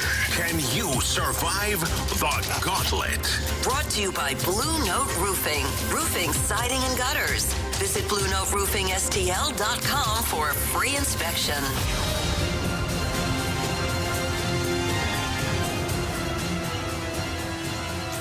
Time for the Gauntlet here in the Fast Lane on 101 ESPN 402. Your time check brought to you by Clarkson Jewelers, an officially licensed Rolex jeweler. Andrew Marsh, Carey Davis, Anthony Stalter. And our guy Brian is back for a 3rd straight day. He beat me in random, shut me out. He beat Carey in random. Walked it off. And now he's got Andrew Marsh for round 3. What's up, Brian? I'm not much. How you guys doing? Don't you dare. Don't you dare ask us how we're doing. polite. You know how we're doing. You know? All right? We're going to find out today whether or not you're a good dude. Okay? Yeah, I guess that's a true test. Yeah. There's one thing we know here in the Fast Lane is that Andrew Marsh only bone saws good dudes. Yeah. All right? I might be okay then. Oh. Well, Marsh, I'm a little nervous for you. All right. Go ahead and tell Brian. Brian, go ahead and tell Marsh to spin that wheel. Marshy, spin that wheel. All right, Marsh. Why don't you get the Fast Lane up out of here? Brian, are you hoping for random for a 3rd straight I day? mean, it's worked so far. I'll take it. Listen, it was very close to being random. It started slowing down on random. It ain't random. It's hockey. Well, all right. Well, fellas, it was nice playing. I appreciate you. Marsh is really good at the frozen rubber. We're talking plus 5,000 underdog here, if you could even get a number. Oh, no. They took it off the board. All right. Yeah, not available. Oh, man. Well, hey, listen, Brian, you're going to give it your all. You made it this far, so clearly you got the talent to be here, okay? So, 4 questions, all hockey related. Each question is worth 2 points unless you ask for the options. If you ask for the options, those questions become worth 1 point. Are you ready? I'm as ready as I'm going to be. Let's do it. All right, here we go. The Blues have only won 1 time this season. By the way, this question was before the 2-1 victory over Calgary, okay? This is before the 2-1 victory over Calgary. The Blues have only won 1 time this season when scoring less than 3 goals. Which team did they beat when scoring less than 3 this season?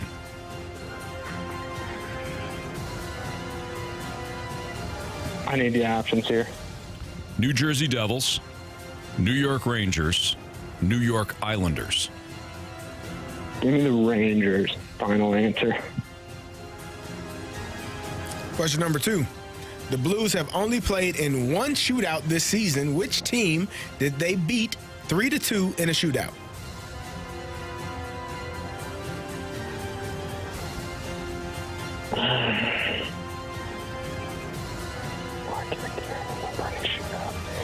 What are the options?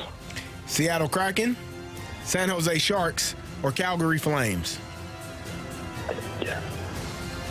I'll take the Kraken. Final answer. All right, Brian, question 3.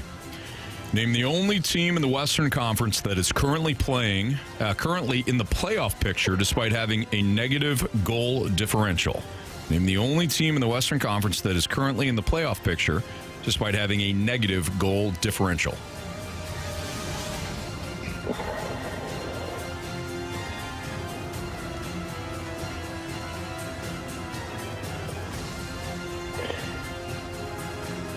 What are the options?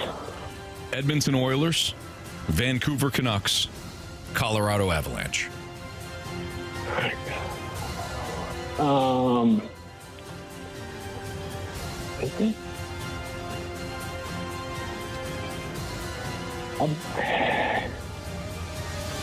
take the Canucks. Final answer.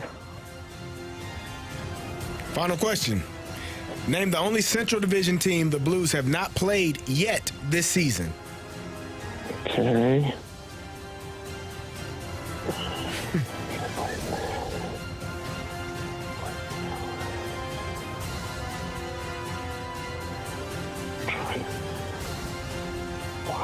Played them?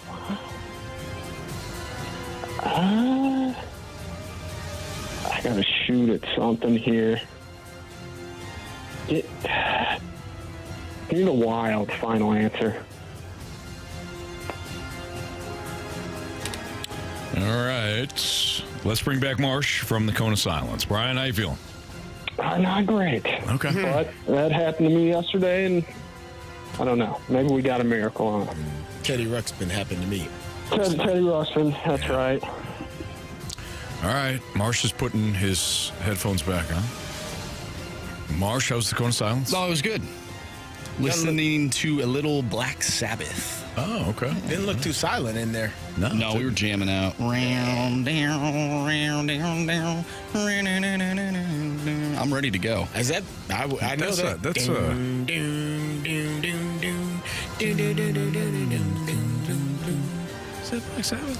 It's Black That's what Sabbath. Marsha said. Okay. Yeah. All right. What are we doing today?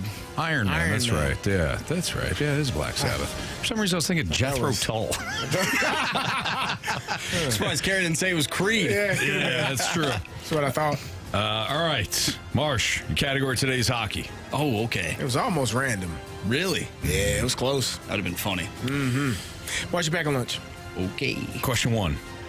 This was before the 2-1 victory over Calgary. Okay. This question was written before the 2-1 victory over Calgary. Okay. The Blues have only won one time this season when scoring less than 3 goals. Which team did they beat when scoring less than 3 this season? Less than 3? Yes, Who did they sir. beat? Yes, sir. That was the New York Islanders overtime win on home ice. Final answer. 1-0, I believe, was the score. Question number 2. The Blues have played in one shootout this season, have only played in one shootout this season. Which team did they beat 3-2 in that shootout? That was... Who was that? That was the team that I was like, you should beat that team. And then they did. And I think Drew Bannister ended up getting let go a couple games later. That was the San Jose Sharks. Final answer. Question 3, Marsh. Name the only team in the Western Conference that is currently in the playoff picture despite having a negative goal differential. Playoff. So they're a playoff team? It's funny, Walrus King asked us to define this earlier. Like playoff Playoff picture, like picture. in the hunt. You know, and the NFL does in the hunt. Is it? You said Western Conference? Yes. Name the only team in the Western Conference that is currently in the playoff picture despite having a negative goal differential. I didn't give Brian anything more than that, so I'll just stick with that. I mean, it's got to be a wild card team, right? I don't think it'd be Colorado.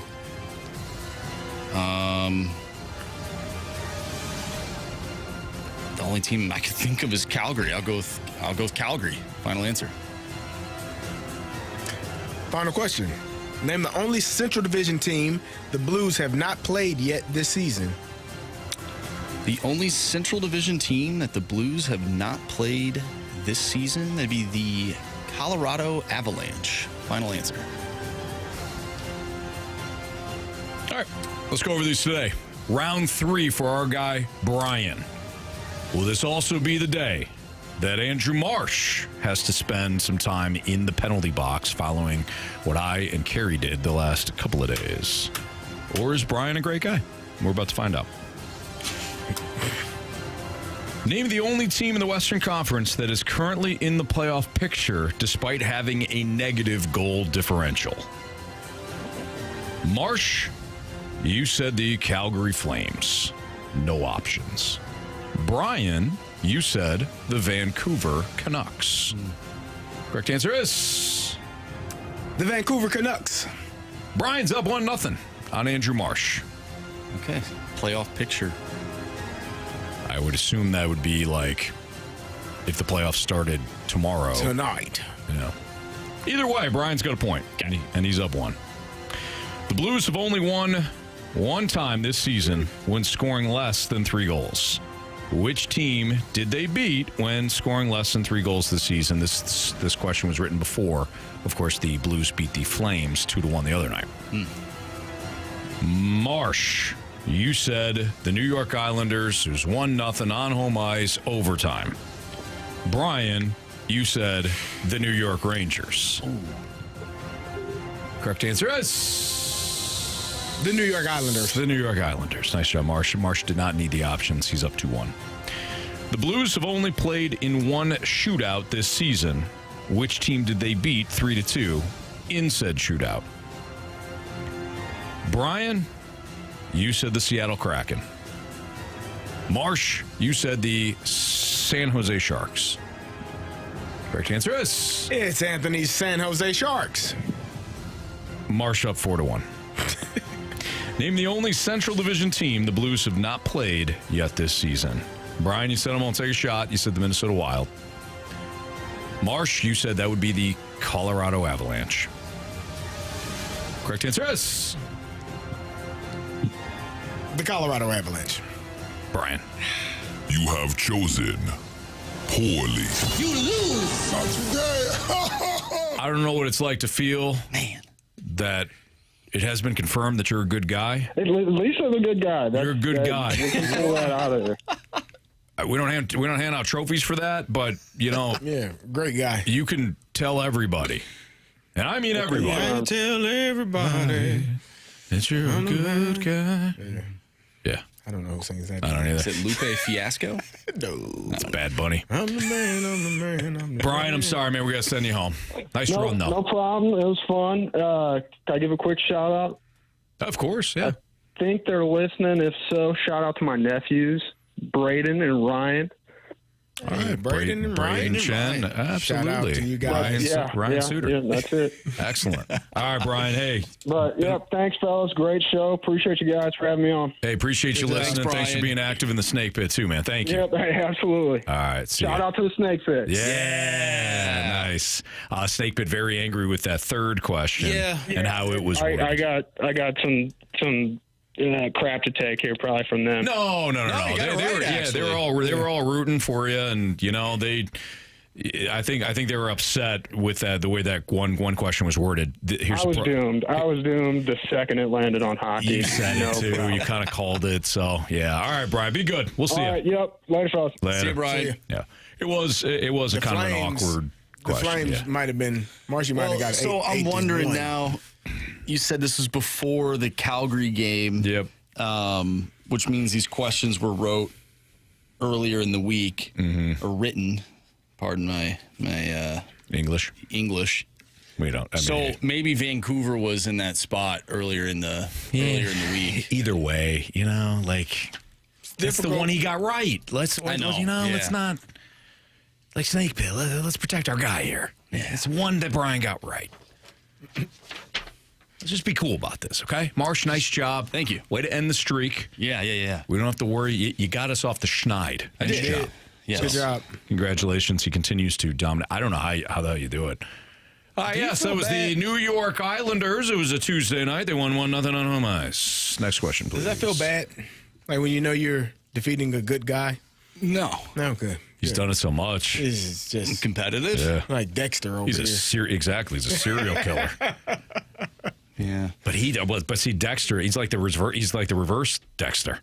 He doesn't want to do it? Well, no, Dexter. He takes Dexter out- takes he out takes bad out people. Bad guys. Yeah. Marsh takes out good guys. Yeah. Dexter's That would make cousin. me a villain. Yes, that would. A good villain, because usually villains don't win. No, right. I think Dexter's a villain. I don't know, guys. No, he's an No, anti. he's an anti-hero. Anti-hero. Yes. If he were caught, Yeah. he's going to prison. Well, not. That doesn't make him a bad guy, though. Carey, He's taking out society's trash. Is what he's doing. He's been almost caught quite a few times. Plenty of times. A lot, yeah. actually. Yeah. And he's actually very close to the people that are trying to get him. Yep. Yeah. Some would say too close. Too close. It's a good show. Great show. Yeah, that was a really good show.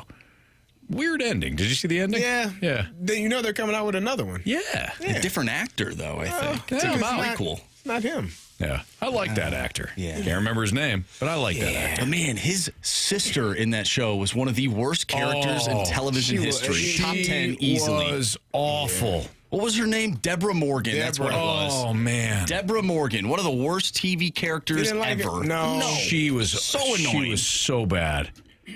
I felt like later on in the show she got less worse, but that's about the best compliment I could give her. Mm-hmm. She got less worse. Mm-hmm. And I have seen her in like smaller bit roles, and she's not as bad. Oh no, the actress is fine. I'm just saying the character. Oh, I thought her as an actress was terrible. I think that's too. how she wasn't. No, I think she was.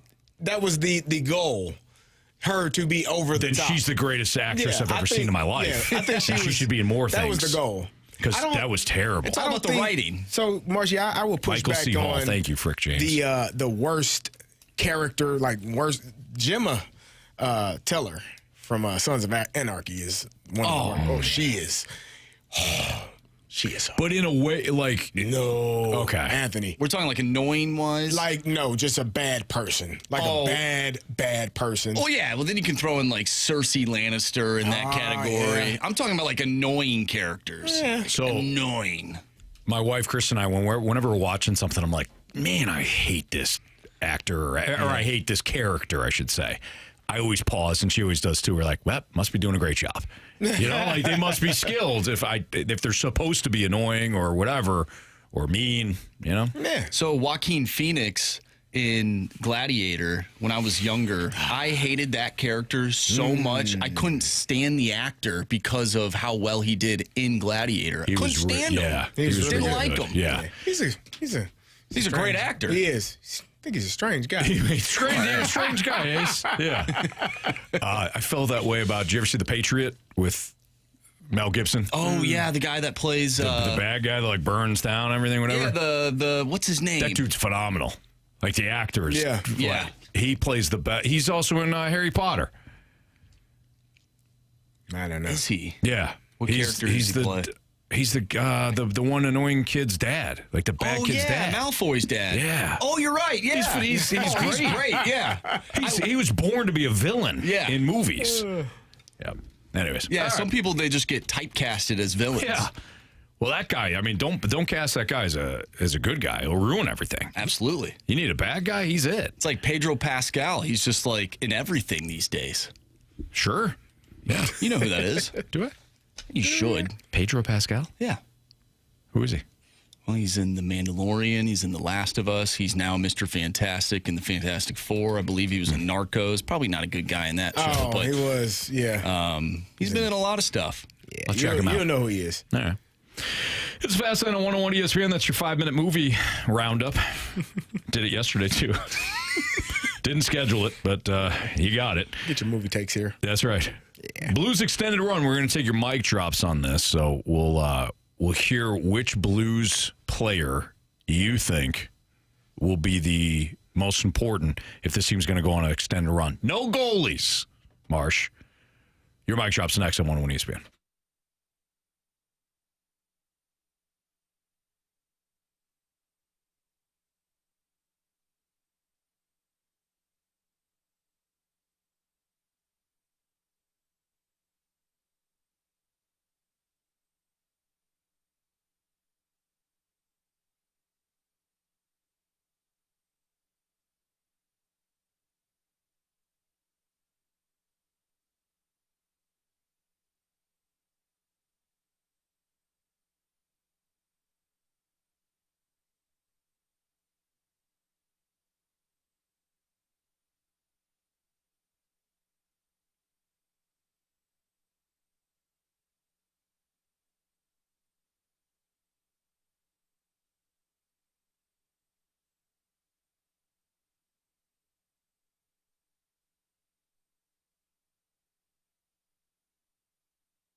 What's up, guys? If you get Braden Saad going and he consistently produces, this team looked completely different. And then, in my opinion, they look more like a playoff team. All right, thanks, boys. Have a good one. See ya. That was Cody, who left us a mic drop, the Scott Lee Heating Company mic drop via the Dobbs Tire and Auto Center's 101 ESPN app. So what we asked earlier in the show was, which Blues player would you highlight to be the most important if the Blues are going to make a deep playoff run? We excluded the goaltenders, though. You can't take Jordan Binnington, even though Marsh tried. Can't take Joel Hofer either, because you can. Yeah, you can make the goaltender's kind of the obvious one. Marsh and I both said Pavel Buchnevich. Carey said Colton Parayko. We just heard Cody and his take. What about Paul? Who did Paul say? All right, for the Blues to go on a run, they need Jordan Kyrou to be just go on a tear in this second half of the season, score about 20 more goals. I know he hit 20. He's got to hit 40 this year, and just go on a tear where he scores like 6 in a week, and then 4 the next week, and then back to 7 the next week. I mean, he's got Holloway and Shen on his line. It's a good line. They're distributing the puck well. He's got to shoot and go. Thomas just needs to be Thomas, shoot a little more, get some more points and goals. But I think it's got to be Kyrou as the focal point of the offense to go on a run. If you want to talk defense, I mean, Parayko just needs to keep doing what he's doing. He's playing awesome this year. He's a number 1 defenseman. So, all right, so that was Paul. I like that. I like what is his first take there from Jordan Kyrou. My thing with Kyrou initially was keep doing what you're doing. But if he truly goes off, like if he has just a sensational second half, like Paul's kind of, noting, then I think Jordan Kyrou could be the most important Blue. So I like that one a lot. All right, let's hear from Busby.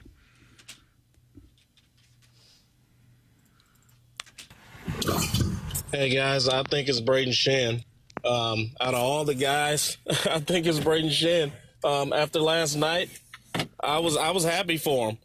I mean, I almost cried for the guy. Yeah, I mean, he looked so happy that he scored those 2 goals, but I don't need him scoring 2 goals and not scoring for 2 months. You know what I'm saying? I need Braden Shen to get 20 goals this year.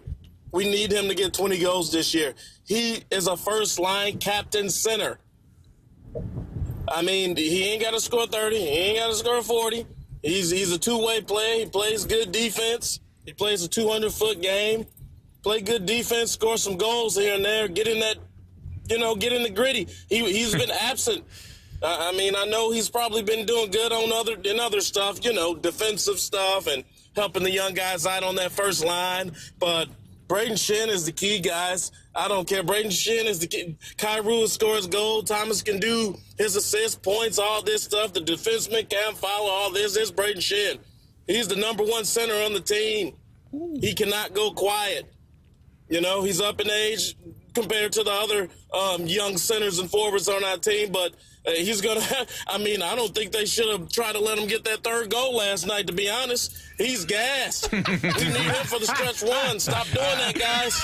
Braden Shen, we need him. Well done, Busby. Well done.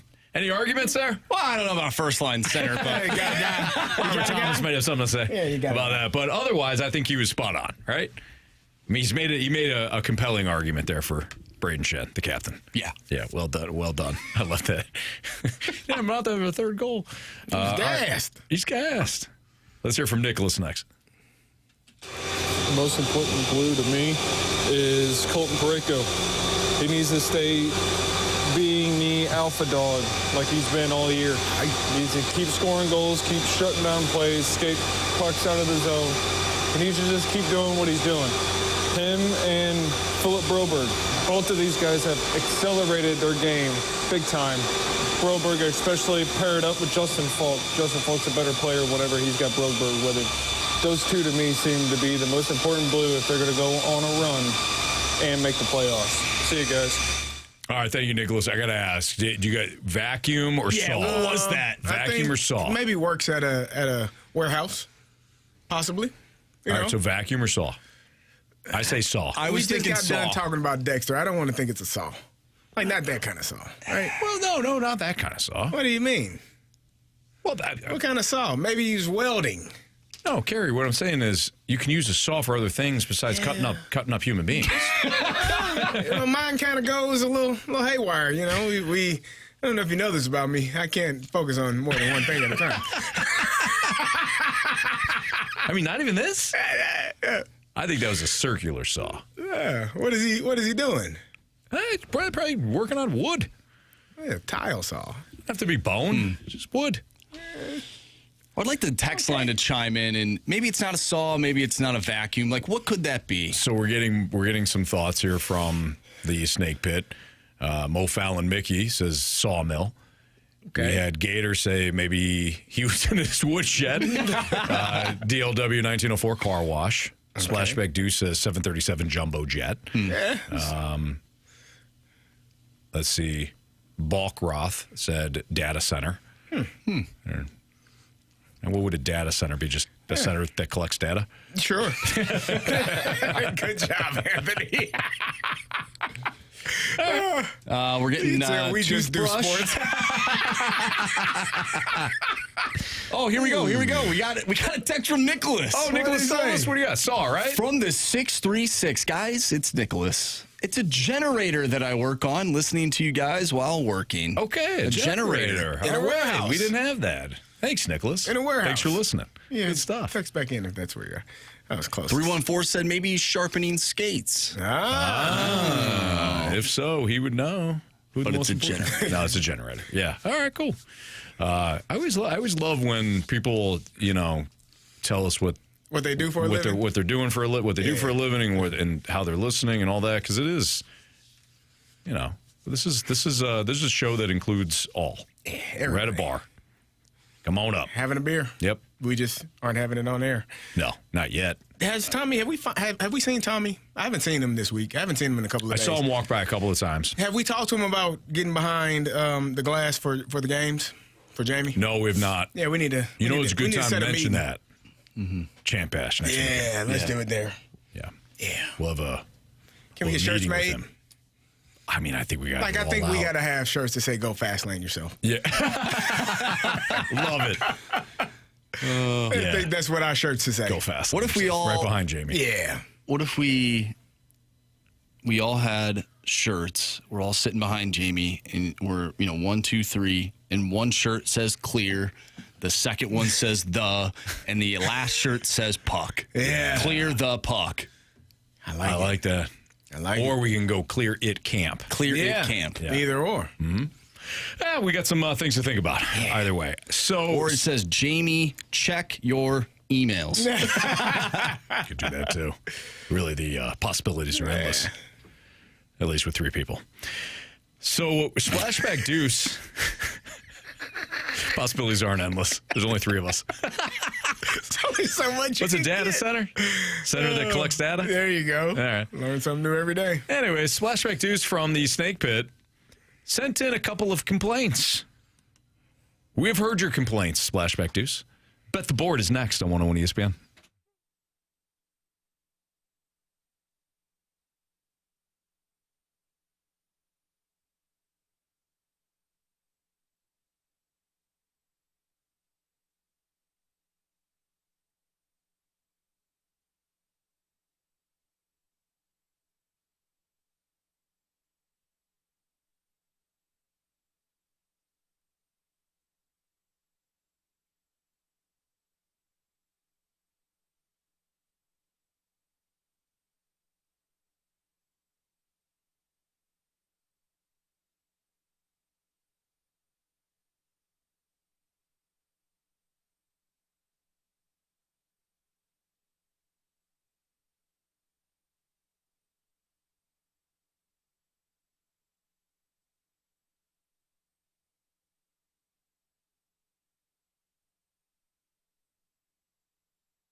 101 ESPN Sports Center. I'm Andrew Marsh. It's time for a Sports Center update driven by Johnny Londoff Chevrolet and Johnny Londoff Autoplex. The Blues skated to a 4-1 victory last night over the Calgary Flames. They'll take on the Utah Hockey Club tomorrow night, and you can listen to that one right here on 101 ESPN. Pregame starts at 7. Puck drop is at 8. And right before that, earlier in the day, we'll have some college hoops as UConn will take on Creighton. Pregame starts at 10:30 a.m. Tip-off at 11. We're going to do Bet the Board next. I don't know if I was supposed to say that. Yeah. Okay, I didn't know. I couldn't remember if you teased it, Anthony, or not. Anyways, we're going to do that next right here in the Fast Lane. I'm Andrew Marsh, and this Sports Center update is driven by Johnny Londoff Chevrolet and Johnny Londoff Autoplex. See them at londoff.com. Chevy, together we drive. Are you kidding me?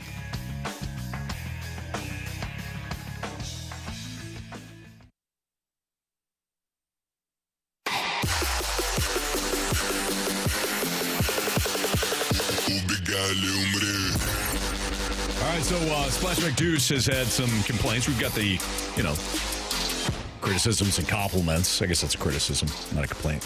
Criticisms, compliments at the end of shows. And one of the things that we do at the end of show is Bet the Board. And Splashback Deuce has said, here's my criticism. You guys keep doing Bet the Board in the same segment that has 3 stars and criticism, compliments, man. Come on.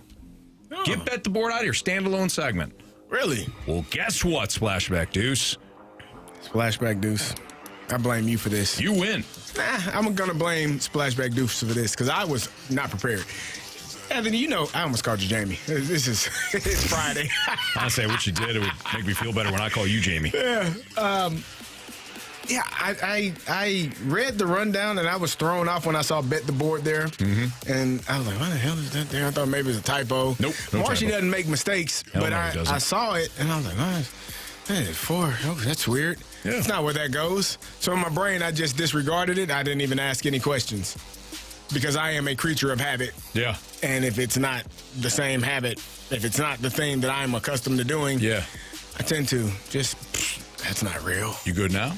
No. Oh. I don't have a pick. You don't have a pick? Nah. But I'll make it happen. Well, you're up first. I know. Unless you want to punt. No. Unless you want to be the Minnesota Vikings in an NFL draft. And miss my pick? Yeah. Those guys. Do you remember that, Marsh? I don't think you were a Vikings fan then. No, I wasn't, but I do remember that happening in the early 2000s, if I'm not mistaken. No, it's Friday. It's Friday. Gotta get down. I forgot about that. Give me the Baltimore Ravens on the money line. Okay. Damn. Who's next? Because that would be you, Anthony. I hit mine last night. I had the St. Louis Blues. I didn't. That was you didn't hit yours? Oh, that's that dang going Donovan Mitchell. Who's Donovan Marshall? Donovan Mitchell. What the hell is Donovan Marshall? I know a Donovan Marshall. Come back to it. He's listening right now. It's me, Carey. Yeah, I do know Donovan. Donovan is a former running back at Luther North. Okay, anyway. Donovan Mitchell is 29.5 points, rebounds, and assists. And? I think he got like 12. Oh. He only had 8 points. He's like 3 for 15. I stopped looking after that. So, are we tied? No, I'm still up by 1. Carey's up by 1. Ah, so this is crucial. Yeah. Go Buffalo Bills. Go Buffalo Buffaloes. Wow. CJ Stroud, over 34.5 passing attempts. Let's go Joe Mix. Joe Mixon. Yeah, Joe Mixon is one of the reasons why I'm going over with CJ Stroud. I don't think they're going to be able to run the ball effectively. I tried to do this with Stafford earlier in the week, but Marsh's Vikings decided not to play that game. Stafford had like 12 pass attempts in the first quarter and a half. I'm like, this is golden. And then the Vikings said, not so fast. Not without the magic word. And Stafford finished with like 26 pass attempts. Donovan Mitchell had 8 points, 2 rebounds, 2 assists. Man. No wonder you lost by 20, fella. Who were they playing? OKC.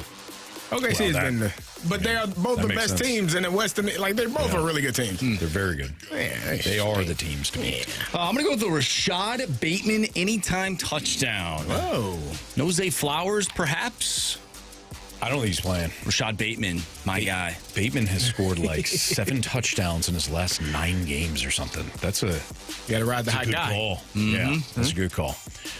Jamie last night decided to go with the Toronto Maple Leafs.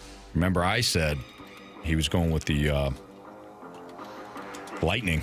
He was riding the Lightning, but did anybody see if the Maple Leafs won? They did. They won 4-3 last night. Oh, so that was a good choice there by Did Jamie. the Lightning win? They did, but not by the necessary goals. You had them -1.5. Yep. So is Jamie taking his Detroit Lions -8.5 against I think so. the Commanders? I think so. Yeah, he loves the Lions. He's taking the Lions -8.5 against the Commanders. He said, and I quote, oh, it's 10, by the way. Oh. Lions are done -10. Really? That's not what I'm seeing right I see now. 9.5. I see 8.5. I see 9.5. Oh, we'll go 9.5. Yeah. Okay. You got 10. You got 8.5. I got 9.5. I guess 9. Should we go 9? What do we want to give this guy? The Lions, 9.5. No, 10.5. Let's give him 10. Let's give him 10. 10 He didn't even. bother to show up to work today. Now, was he traveling with the Blues? Yeah. Obligated to travel? Yeah. But still, didn't show up today. We're going to get our pick at 5:45. I'd Too be late. shocked even if we got that. So he's got the Lions -10. Full boat for Jamie. All right, that is Bet the Board. Later on in the show, we're going to unveil something later on too. Let's hope that we didn't just take what Splashback Do said and kind of muck it up even more. But we do have something else planned for the last segment of the show besides criticisms and compliments and 3 stars of the day. All right, will we ever see another dominant run in college football like we saw with Nick Saban, or maybe to a lesser extent, Dabo Swinney with Clemson, now that the playoff format has been expanded? We'll talk about it next on 101 ESPN.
It's Fastlane on 101 ESPN. Carey Davis, Andrew Marsh, Anthony Stalter. I had mentioned this the other day. I do not think, based on the parity that we have in college football right now, what we just saw in the regular season as well as the expansion of the college football playoff, I don't think we're going to see dynasties for a while in college football.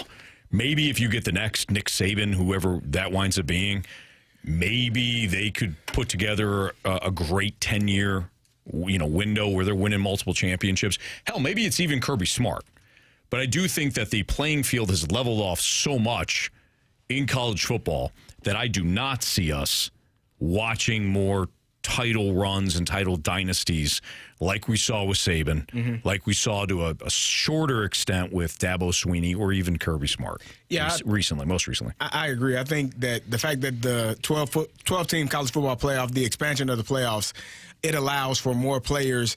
When you only have 4 teams and Alabama is one of those teams almost every year, you're probably going to get most of the top players to go there, right? The 5 stars, the 4 stars, and they're going to wait their turn. Now you got guys that are saying, I don't have to wait at Alabama for 2 years or 3 years to get on the field. Right. I can go elsewhere. I can go to another school and have an opportunity maybe to play against Alabama. I can go to Ole Miss, right? I can go to Tennessee or to Michigan or Illinois, right? You can go to those other programs and still have an opportunity to play against those blue blood programs, and now you have an opportunity to make the playoffs and have a chance to gain more recognition and be seen and build your brand and all of those things. And also, the level of playing field has shifted because, as I said yesterday, the NIL money, the collective money for different schools, you can go to different places and get paid. It's not just Alabama or bust. It's not just Georgia or bust. I got to go there because that's who is going to be in the national championship picture. No, it's 12 teams now. You got an opportunity to play. You can go to Arizona State. They made the college football playoff. This goes to your question yesterday, how important is making it into the playoff? It does help, right? But the NIL, for me, I think is what balanced with the collectives. I think that's what's balanced college football for everyone because I can go to any school and get the same number that I would be getting at school A, I can get at school B. So piggybacking off what you just said, and we just lost this comment. Let me see if I can pull it back up from the snake pit. Tingman1 said that, and I'll paraphrase. The transfer portal is why we won't see dynasties, not the playoff expansion. Yeah, hear me out on this, Tingman. One, you're absolutely right in that the transfer portal helps even things out. So when I said the parity, the fact that college football is as evened out or level playing field as we've seen it in really since I've been watching college football, the transfer portal factors into that. What Carey just said about NIL factors into that. I'm already kind of factoring that in to the parity. The reason why I brought up the expansion of the playoffs, and again, this is where I say, hear me out, Tingman. You don't just win 2 games now and you're crowned a champion. Right. You don't just get into the Final Four, win a semifinal game, win a national championship, and you're good. Yep. You have to win multiple games now. At the very least, you have to win 3. Yeah. Ohio State or Notre Dame will have won 4. At any point, you can get tripped up. Yeah. And I realize that if you're a dynasty team, you're unlikely to be tripped up. But all it takes is that one bad Saturday night, Friday night, Thursday night, and you're home watching the rest of the playoffs. So that's why I say that the college football playoff expansion is a factor. Ask Oregon, not just the factor. Yeah, perfect example. Oregon was the number one team pretty much the entire season with a win over the team that boat raced them. That came back to a neutral site and beat the hell out of them. Right? It was 28-0, I think, before you even could blink. I think it was 28-0 the first 2 minutes. Yeah, it felt like it. So it does matter. What a terrible showing. Bad. That's bad. What a terrible showing. They just didn't show up. Where they at? The Rose Bowl? They had a good day, huh? They finished dead last? Dead last? Yeah, not great. They didn't even lose. So they finished 3rd that day. It was rough. It was rough for them. The sea was angry that day, my friends. Yeah. It was not good. Anything, I think all of it plays a part in it. I don't think that there will be. Yeah, I think it's just one thing. And I think, and you know who saw the writing on the wall? Nick Saban. Yeah. Well, it's been a good run. It's been a good run. I ain't going to be able to do this. Things I was doing. Probably can't do it now. Yeah. Or I can, but so can everybody Texas else. and Ole Miss and Florida and everybody else. And you get kids leaving. Like, I mean, the transfer portal is so crazy at this point. Like, I when I was coaching, and obviously it was taking place then, I heard stories of, kids starting at Big 12 schools saying, I'm going to an SEC school. And maybe they're going to offer, and then not even playing. Like, these they didn't play at the Big 12 school? No, they started at the Big 12 school, went to an SEC school. And then didn't play. And not even a good SEC school. But you're so, again, the ability to have a long run of multiple years, like, you're not going to see the Miami Hurricane run of the 2000s. You're not going to see what Alabama has done from the 2010s and on. Like, it's just going to be so hard, I think, for that to happen. And I think that's the best part for college football. Like, having a new contender every single year, which means coaches have to obviously go out and recruit. They have to develop. You get in 1 to 2 years to try to make yourself a national champion, and after that, you're going to have to reset and start over. So if this does happen, though, if a program is able to have a dynasty once again and we see it, will that be the most impressive dynasty based on this new format? It could be. Yeah, it could be, depending on how many titles you win in a short period of time, who your opponents look like. I mean, yeah, it could. It absolutely could be. I hope that we have that perspective if we do see a dynasty again down the road.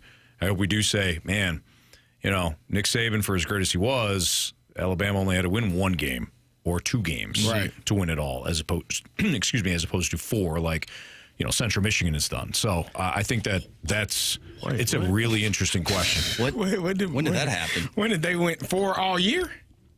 Yeah. Okay. They won 4 games this year? I don't know. I thought you were a big fan. You don't even know how many wins they had? I don't off the top of my head. It can't be that many then. We did beat Western Michigan. That's all I care about. That's all I care about. They're not the Broncos, are they? Is that Central Oklahoma that I'm thinking of? Broncos? Yeah, they spelled Broncos. Western is definitely the H. Broncos. No, yeah. Well, it's not Bronchos. Like, you don't say Bronchos, but it is Broncos. But there's an H in it. Did you know that? I think it's Central Oklahoma. No, never I need knew to that. look that up. We did win 4. Yeah. Hey, so you did win 4. Exactly 4. Not in a row, though. No. Yeah, I didn't think so. Nope. We beat some Central something or other team to start off. Central or something or another? Yeah. Well, you don't know where they're from? CCSU. Central Connecticut State. Hung 66 on those fools. All right. Yep. Then we beat Ball State, San Diego State, and Western Michigan. Oh, beat your rival. Yep. That's a good. We pushed against Illinois. Nah, I think you lost to Illinois.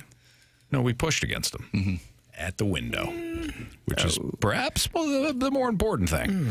It's Fastlane on 101 ESPN. Buffalo and Baltimore, the game of the weekend. We already heard Carey's bet the board play, which is the Ravens.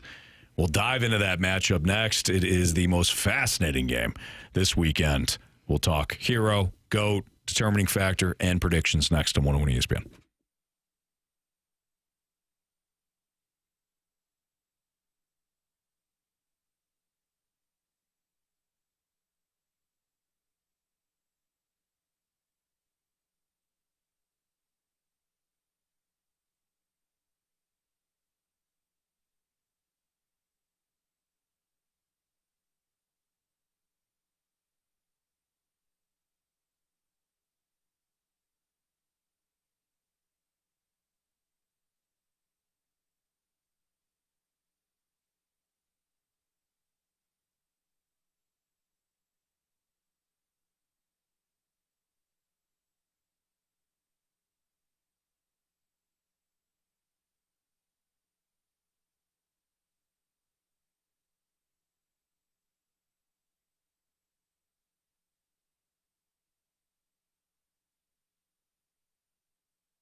101, your time check is brought to you by Clarkson Jewelers, an officially licensed Rolex jeweler. Ravens, Bills. One of these teams will play the Chiefs next weekend in the AFC title game. And you can join us in the Fast Lane and the Rizzuto Show from the Hot Shots in Fenton for the Champ Bash, where we'll see either the Chiefs take on the Bills or the Ravens. Did the Chiefs already win their game? Yeah. Our live pregame show will feature me, Anthony Stalter, and our guy Scott Rizzuto. Andrew Marsh will be on the show as well. They'll start at 11 a.m. So get there early, grab your seat, enjoy the Hot Shots pregame tailgate specials from 11 a.m. to 2 o'clock before kickoff.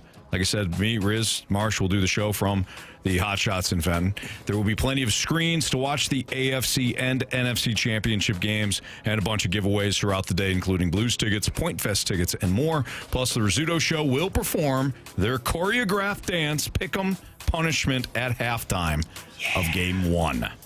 I think I need to see if they've been practicing. Oh, I think they will. They take their punishments very seriously down there. Don't miss this year's Champ Bash with us, the Fast Lane, and the Rizzuto Show at Hot Shots Fenton this Sunday. All the details can be found at 101ESPN.com. The determining factor, Buffalo and Baltimore on Sunday. This is going to be a good matchup, man. The determining factor for me is Buffalo able to get Derrick Henry on the ground? Like, if you're unable to do that, if they are able to beat you up in the run game, if the Ravens can do that with both Lamar and Derrick Henry, it's going to be a long day. And Josh Allen is going to have a lot of passing yards or passing attempts, but maybe not a lot of success. So the determining factor would be, for me, stopping the run if you're the Bills. Getting those guys on the ground, keeping it second and long, third and long, forcing Lamar Jackson to have known passing downs where it's long down and distance, and not being able to stay 1st and 10, 2nd and 2, 1st and 10. Like, if you do that, you're gonna get ran up out of there. Yeah. So that would be my that would be the one thing that I say. If the Buffalo Bills can do that, they have a chance. Call me crazy, Carey, but I don't feel crazy, like Anthony. I am. Let me finish this statement, though. Okay. Then you can tell me. I don't feel as though that you respect the Bills.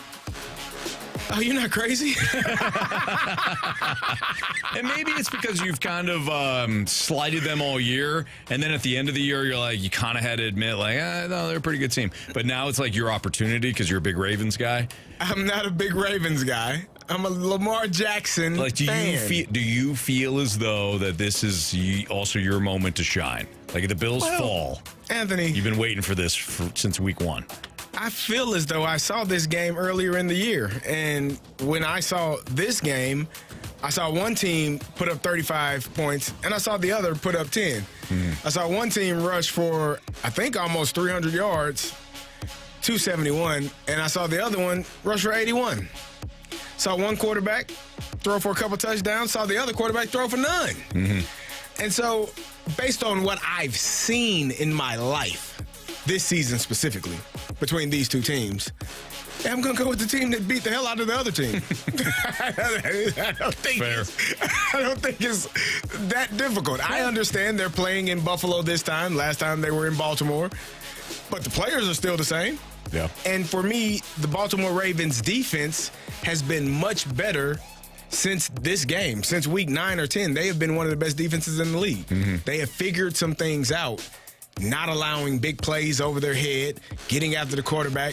They've done a great job. So if I'm being honest, it would be hard for me to believe that Buffalo, if they don't stop the run, that they have any chance in this game. Yeah, no, that's fair. I think one of the most determining factors of whether or not Buffalo is the more, it can be physical. I don't know if they can be the most physical team, because Baltimore is damn tough. But can you at least match that physicality? They haven't in the past, and that's one of the biggest reasons why I feel like they have lost. I'm going to say something I don't think you're going to agree with. Okay. But I think the other determining factor is whether or not this year is different for Lamar. I love Lamar Jackson. I would love to see him in a Super Bowl.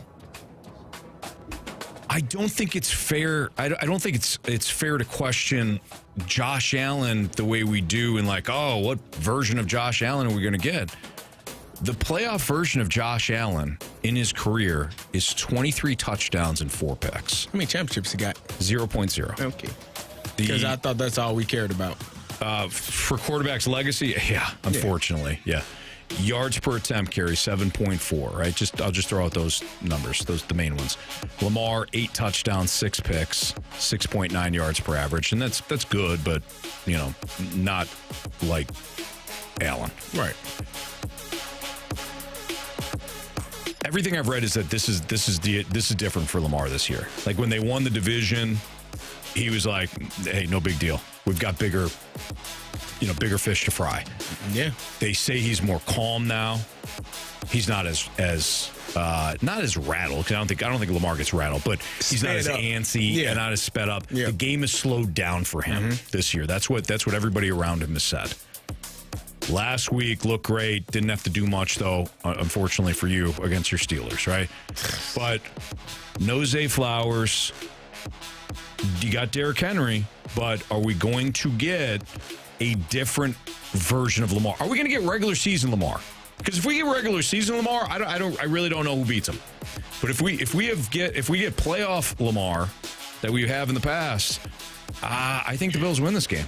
I think if what we saw last year won't happen again this year, they won't be in a situation where they're not running the ball and choosing if they to do, not then run Todd the ball. Monk and you got to find something else to do, because they've already seen how that story plays out. Yeah, I think you talked about it. You hit the nail on the head. Lamar Jackson, I don't know. I think since his mother, he mentioned that his mother cussed him out for not running the ball, not taking those opportunities. I don't think they've lost a game since then. Yeah, like he understands. And I told you this last week. I told you all this last week. He mentioned, they asked, why have you struggled in the playoffs? He said, I get too fired up. I get too, like you said, antsy. I get too jacked up and too emotional and too excited, and I have to calm myself down. Yeah. And so for me, that's a player looking at his past failures so far in the postseason and understanding, the energy is turned up a notch, but it's still the same game. The field is still the same length. It's still the same width. The plays you're calling are still the same plays. You're not doing anything different, so you don't have to be a superhero. Yeah. You got a superhero next to you. You can be a superhero, but you got one standing next to you. Let him do what he does well. And I think that's the difference of this Baltimore team going into this playoff. They haven't had a guy like Derrick Henry to run the football and allow him to just go beat up an opposing defense. And that's what I think is going to happen. I think he's going to beat up the Buffalo Bills. Lamar Jackson's probably going to have 80 yards rushing and 250 yards passing, 2 or 3 touchdowns. Damn. Derrick Henry's going to have 150 yards rushing. Buffalo's missing some guys that game too, right? No Matt Milano. No, I don't know if Taylor Rapp played in that game. Taylor Rapp, I know Derrick Henry's a stud. I get it. I can see it on your face. I know where you're going with this. But are you going to play 2 high or are you going to play 1 high? Because I just watched team. I have to play 1 high. Cool. I have to play 1 high and take my chances on the outside. How many touchdowns Rashad Bateman have in the last few games? He has 7 his last 9. Okay. So he faced the Steelers 3 times though. So I'm what are you sorry. Saying? What are you saying? What the hell was that? I got pushed in a corner. I came out. I'm sorry. I went in the corner. I just started to swing. Oh, I'm sorry. Yeah, I'm going to play. No, in all seriousness, I'm going to play single high. I have to. You have because of exactly what you talked about with Derrick Henry. Which gives me an opportunity to get behind DBs. And I understand Zay Flowers isn't playing. I'm interested to see what Deontay Johnson, if he dresses, if he plays, because he can be a guy that can run past some people. He's only upset when he's not playing, Anthony. When he's playing, he's fine. I watched him. He was a Steeler for some years. He's a damn good receiver. Man. He just wanted to play. Jeez. They brought him back for a reason. All right, who's your hero? Derrick Henry. Okay. But you know what? I was gonna see Lamar. Who you chose. It's Lamar. Lamar's your hero? Lamar's my hero. All right. I'm gonna go Josh Allen. All right. I think Josh Allen has been a stud all year. no matter who wins this game, we can say, well, maybe it's their time now, right? Whether it's Lamar or Josh Allen. I think that Josh Allen shines on Sunday. What do you got, Marsh? Hero. I think it's Josh Allen. I think Josh Allen and the Bills get it done. We saw this earlier in the season. Oh, could the Bills take down the Chiefs? The Chiefs are undefeated. He had like this magical moment, fourth down, runs it into the end zone. Looked like a bowling ball on his way there. More like a wrecking ball. Great play. I think Josh Allen gets it done, and we get a Bills-Chiefs AFC Championship game. Okay. Yeah, you know what, though? I already saw the Chiefs and Ravens last year. You know, like that happened last year. Yeah, no, exactly. That doesn't count. And then you saw it again in week 1 and at Arrowhead. So, yeah, you're already seen it. I'd like to see the rematch of the Bills-Chiefs. What, so the Chiefs can beat them again? What the hell? Oh, so they can beat the Ravens again? They're not going to beat the Ravens. I've got news for both of you. It ain't going to matter who They're wins not going to beat game. the Texans. Because you're not going into Red Kingdom. Who's your GOAT? I hate it. I hate to do it. I feel like it's going to be a turnover by the Bills, like a critical turnover. The name that I hate it because I think he's been playing really well this year, James Cook. Yeah. I think he's going to put the ball on the ground at some point. Damn. All right. That stinks, too. Because you're never trying to turn the ball over. No. Yeah. He's had a really good year. Yeah. Marsh. My GOAT, man, that's tough. I don't know. Like, I know this is a cop-out answer. I don't think there will be a GOAT in this game. Just gave the same answer. I don't think there's going to be a GOAT. I think this is going to be an excellent football game. Yeah, so do I. And it's going to be like whoever has the ball last scores, wins, game over. It is what it is. Like no play that. Honestly, if there's going to be a GOAT, it's probably going to be one of the refs. The refs will make their way into this football game some way, somehow, and make everybody go crazy on the internet. That's the only thing I can think of. Yeah, I think it could be one of the coaches that just. It's probably going to be Sean McDermott then. Yeah, probably. Yep. By the way, so Deontay Johnson cannot play. Why not?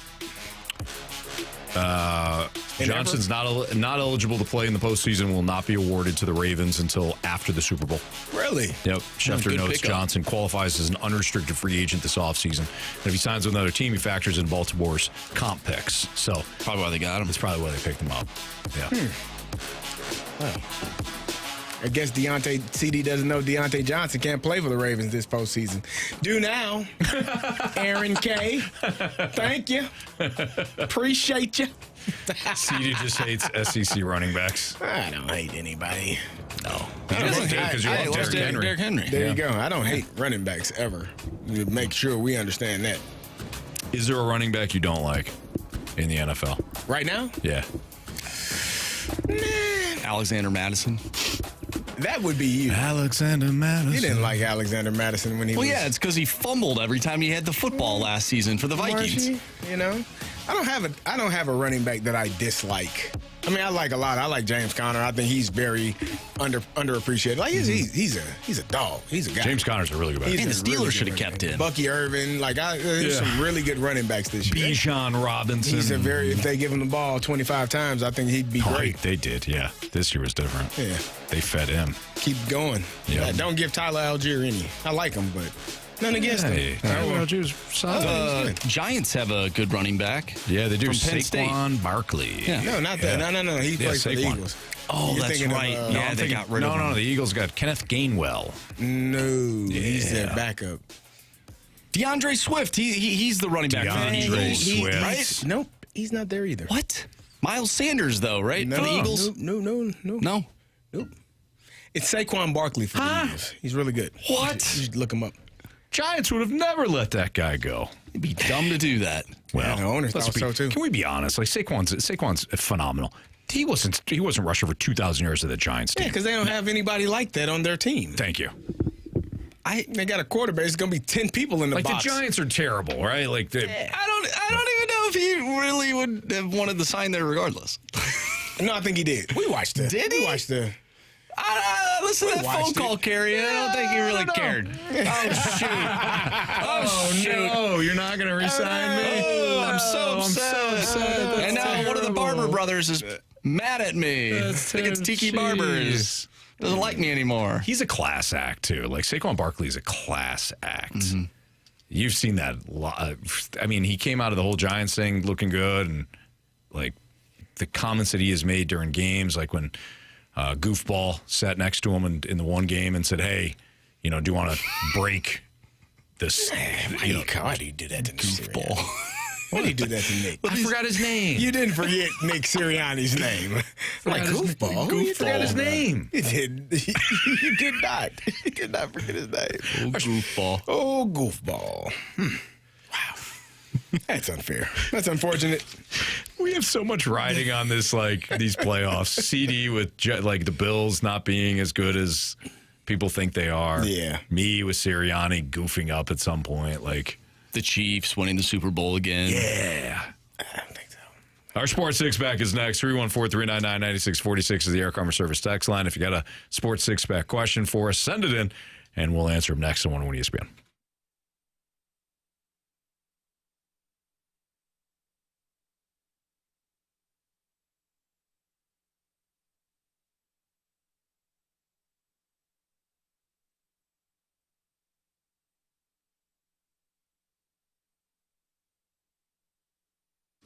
Hey, it's Super Bowl champ Carey Davis, and if you have car needs, anything, you can reach out to my good friends at All Things Appearance. They can get you together, whether it's small scratches to major bodywork, standard maintenance, dent repair, collision repair. They can do it all. Even if you have hail damage, they're still seeing people that are coming to them for that hail damage. They can get you fixed up and get you going. The owner, Jeff, will work with you. He'll work with your insurance company, your warranty company to make sure you're getting the best price possible. Jeff wants to make sure that his customers are being treated right and fairly. He's not going to overcharge you for something that other places might. And he told me you can reach out to him, 636-248-5051. That is his direct number. When you call that number, you will be speaking with the owner. He will talk to you and get you squared away, get you in, get you out, and get you back on the road as quickly as possible. Or you can reach out at allthingsappearance.com. Like I said, Jeff is a person that no matter what time you call, he's going to answer. He's going to return your phone call in a timely fashion. And when you need updates on when your car will be available, when it will be ready, he's going to be the one reaching out to you. So call them today, 636-248-5051, or online at allthingsappearance.com.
time for the Fast Lane to answer your sports questions. I want to ask you a bunch of questions, and I want to have them answered immediately. Asking me all these weird questions. Answer the question. Answer the question. Answer me! The Sports Six Pack is now.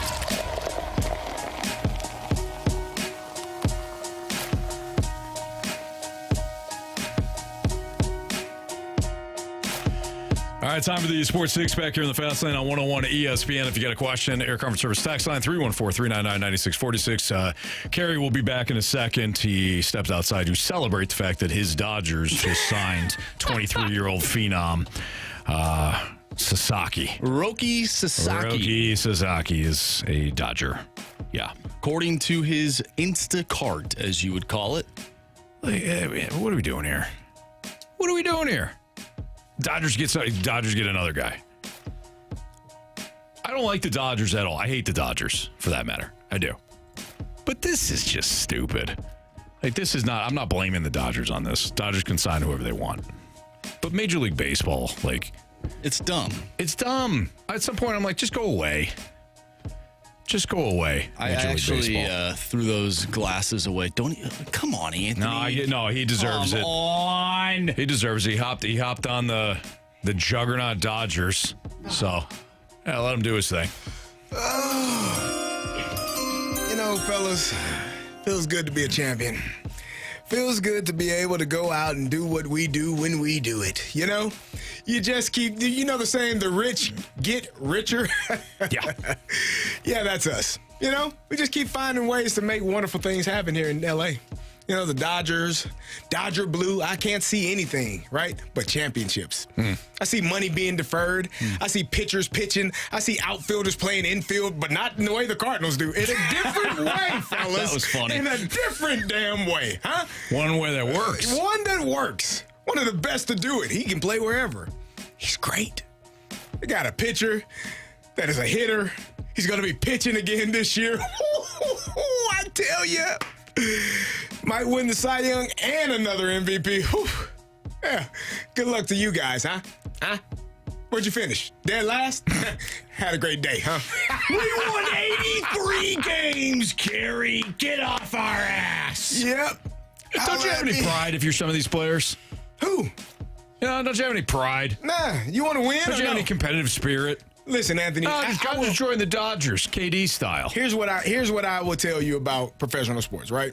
In some places, you have to make a choice, okay? We would say this in Pittsburgh. Some places you're either gonna get paid a lot of money or you're gonna win championships. Most places you can't do both. Unless you come to LA. Yeah. You know, the Hollywood sign, it's bright lights. People come there to be stars. Don't you want to be a star?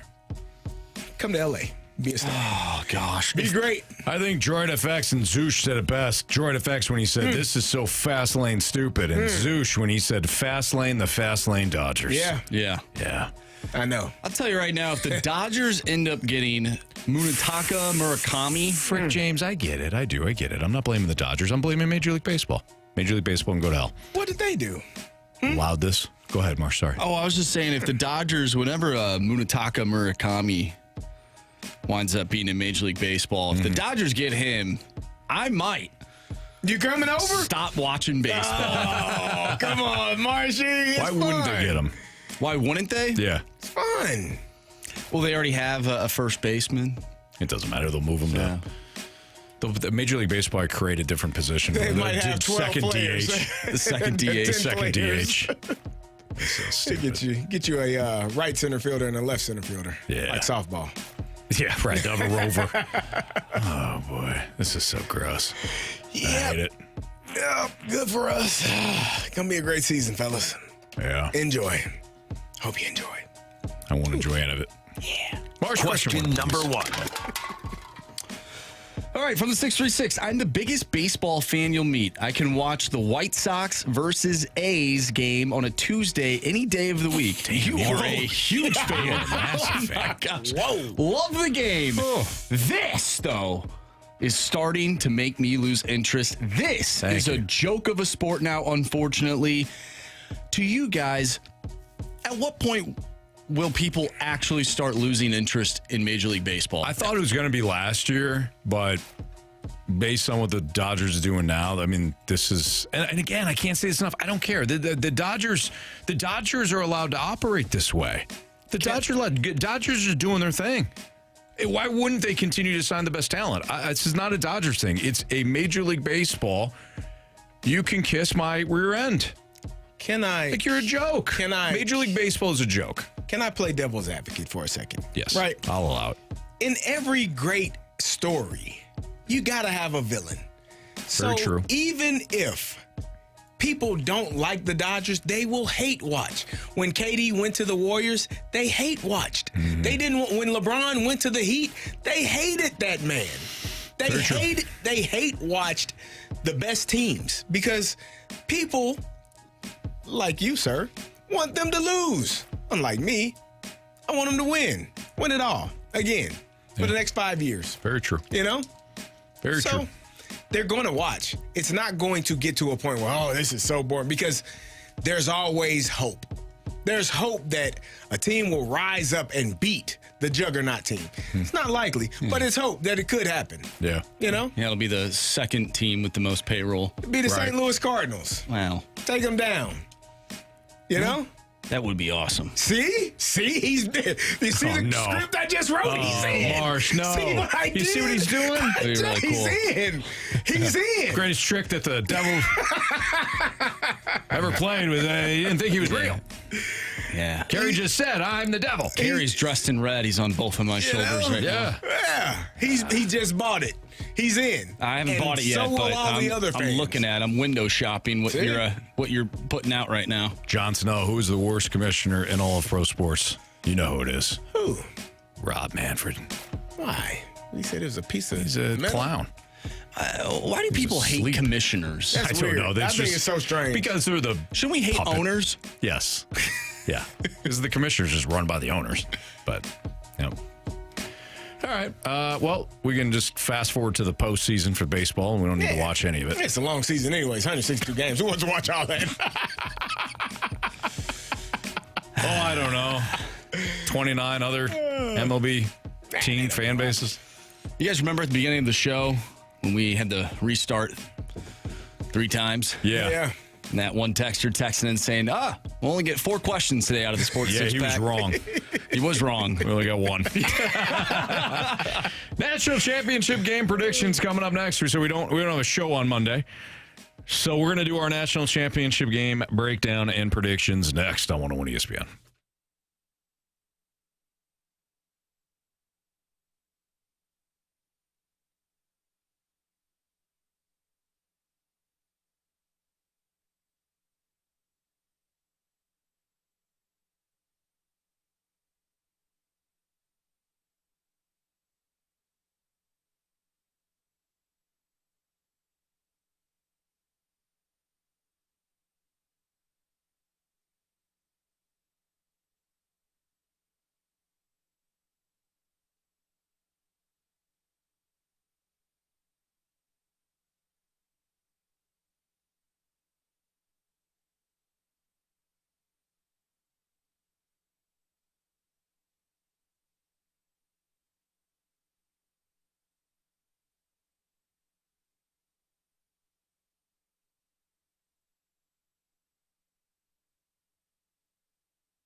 New year, new key sales event. That's what's going on right now at Auto Centers Nissan Herculaneum. Every 2025 Nissan model in stock comes with their free lifetime warranty and 3 free oil changes. Plus, you're going to get that peace of mind coverage when it comes with their 30-day return promise. Within 30 days, for whatever reason, you're not completely satisfied with the vehicle or the purchase, bring it back to Auto Centers Nissan Herculaneum. But they give you that 30-day return promise because they're confident that you're going to love your vehicle and you're going to love the sales experience. With over 700 new and used vehicles all in one location, you're bound to find your next new ride at Auto Centers. And they've got heavily discounted prices on every vehicle in stock. New Nissans are discounted up to $11,000 off with several brand new models priced under $30K. 0 down and no payments for 3 months on select used vehicles or no payments for 6 months on select new Nissans, all right now at Auto Centers Nissan. Check them out online at Auto Centers Nissan Herculaneum, or when you head down to Herculaneum, tell them Stalter sent you. It's Auto Centers Nissan.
ESPN Sports Center.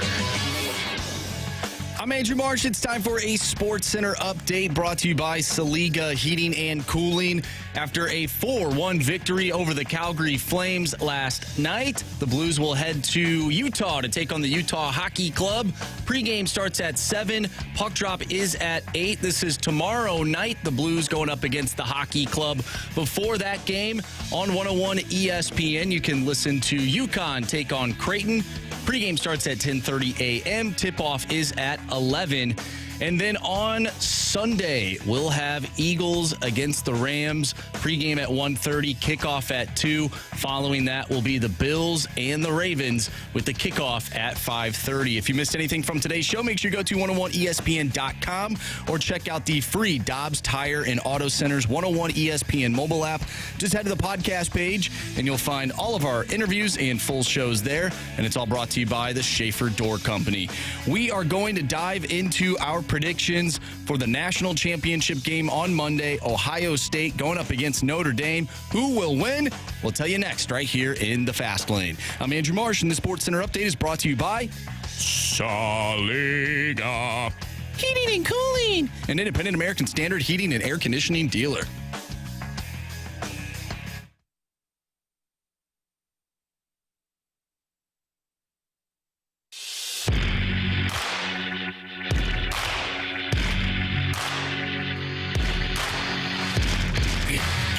As Marsh just mentioned, we are going to give our national championship predictions. What? I was clearing my throat and I forget when the button's coming back on. It doesn't. I didn't know if you heard me or not. No, you must not have because you didn't look at me. I didn't have headphones in. Did you hear me, Marsh? 3, 2. Okay. Carey Davis, Super Bowl champion. Yeah. With your Pittsburgh Steelers. I'm Anthony Stalter, Andrew Marsh here as well. So on Monday, we will be off for Martin Luther King Day. and we will not have a show. So we won't have an opportunity to give some predictions for the national championship game, which we will do so right now. Notre Dame, Ohio State. Carey, I'll let you go first. I feel as though that you believe this will be a bit of a boat race. Well, in favor of the Buckeyes. It's the national championship game, so I don't want to disrespect or disregard what Notre Dame has done to get to this point. I do think Ohio State is the better team. I think they've been the better team for the most part, the better part of the entire year, minus the 1-point loss in Eugene, and then I don't know what you call that loss to Michigan. I still haven't figured that out. But since that point, they have been the best team in college football. From all of the championship games, which they were not in, to the start of the playoffs till now. They have been the best football team on both sides of the ball. Special teams, they've done a fantastic job. And so I think that it's going to be difficult with all of the athletes. Jeremiah Smith, freshman wide receiver for the Buckeyes. Will Howard, a guy that was at Kansas State, transferred over to Ohio State. He's done a fantastic job this year, and I think it continues. Jack Sawyer has made some impact plays. You saw that with the scoop and score, sack fumble to finish off the Texas Longhorns last week. So for me, I think Ohio State wins this game, and I think it's by a couple of touchdowns. Marsh? I'm kind of in the same boat as Carey. I will be rooting for Notre Dame. But I typically in these games, like where you're like, okay, there's a kind of an underdog going in this one. Maybe they got a shot. It's the national championship game. You expect like these big games to be close. I just don't get that feeling in this one, unfortunately. Like, I hope it is a finish that we saw, with Penn State and Notre Dame, or Texas and Arizona State. I hope it's one of those games. But the majority of the games in this college football playoff have been kind of clunkers, not really that entertaining. Mm-hmm. I'm hoping this one isn't like that, but I could see Ohio State winning by 2 scores. At least, like bare minimum. I got Notre Dame. That's great. I think Notre Dame pulls off the upset. That'd be awesome. What? Right now. Okay. Yeah. You know. I mentioned that Notre Dame covers, right? Notre Dame covers the spread. Oh, is that what you're doing? I thought you said outright. I did. Okay, yeah. I think Notre Dame pulls off the upset. Really? Yeah. Everything that you guys said is 100% true. Ohio State's a better team. Ohio State has got the bigger and more talented recruits.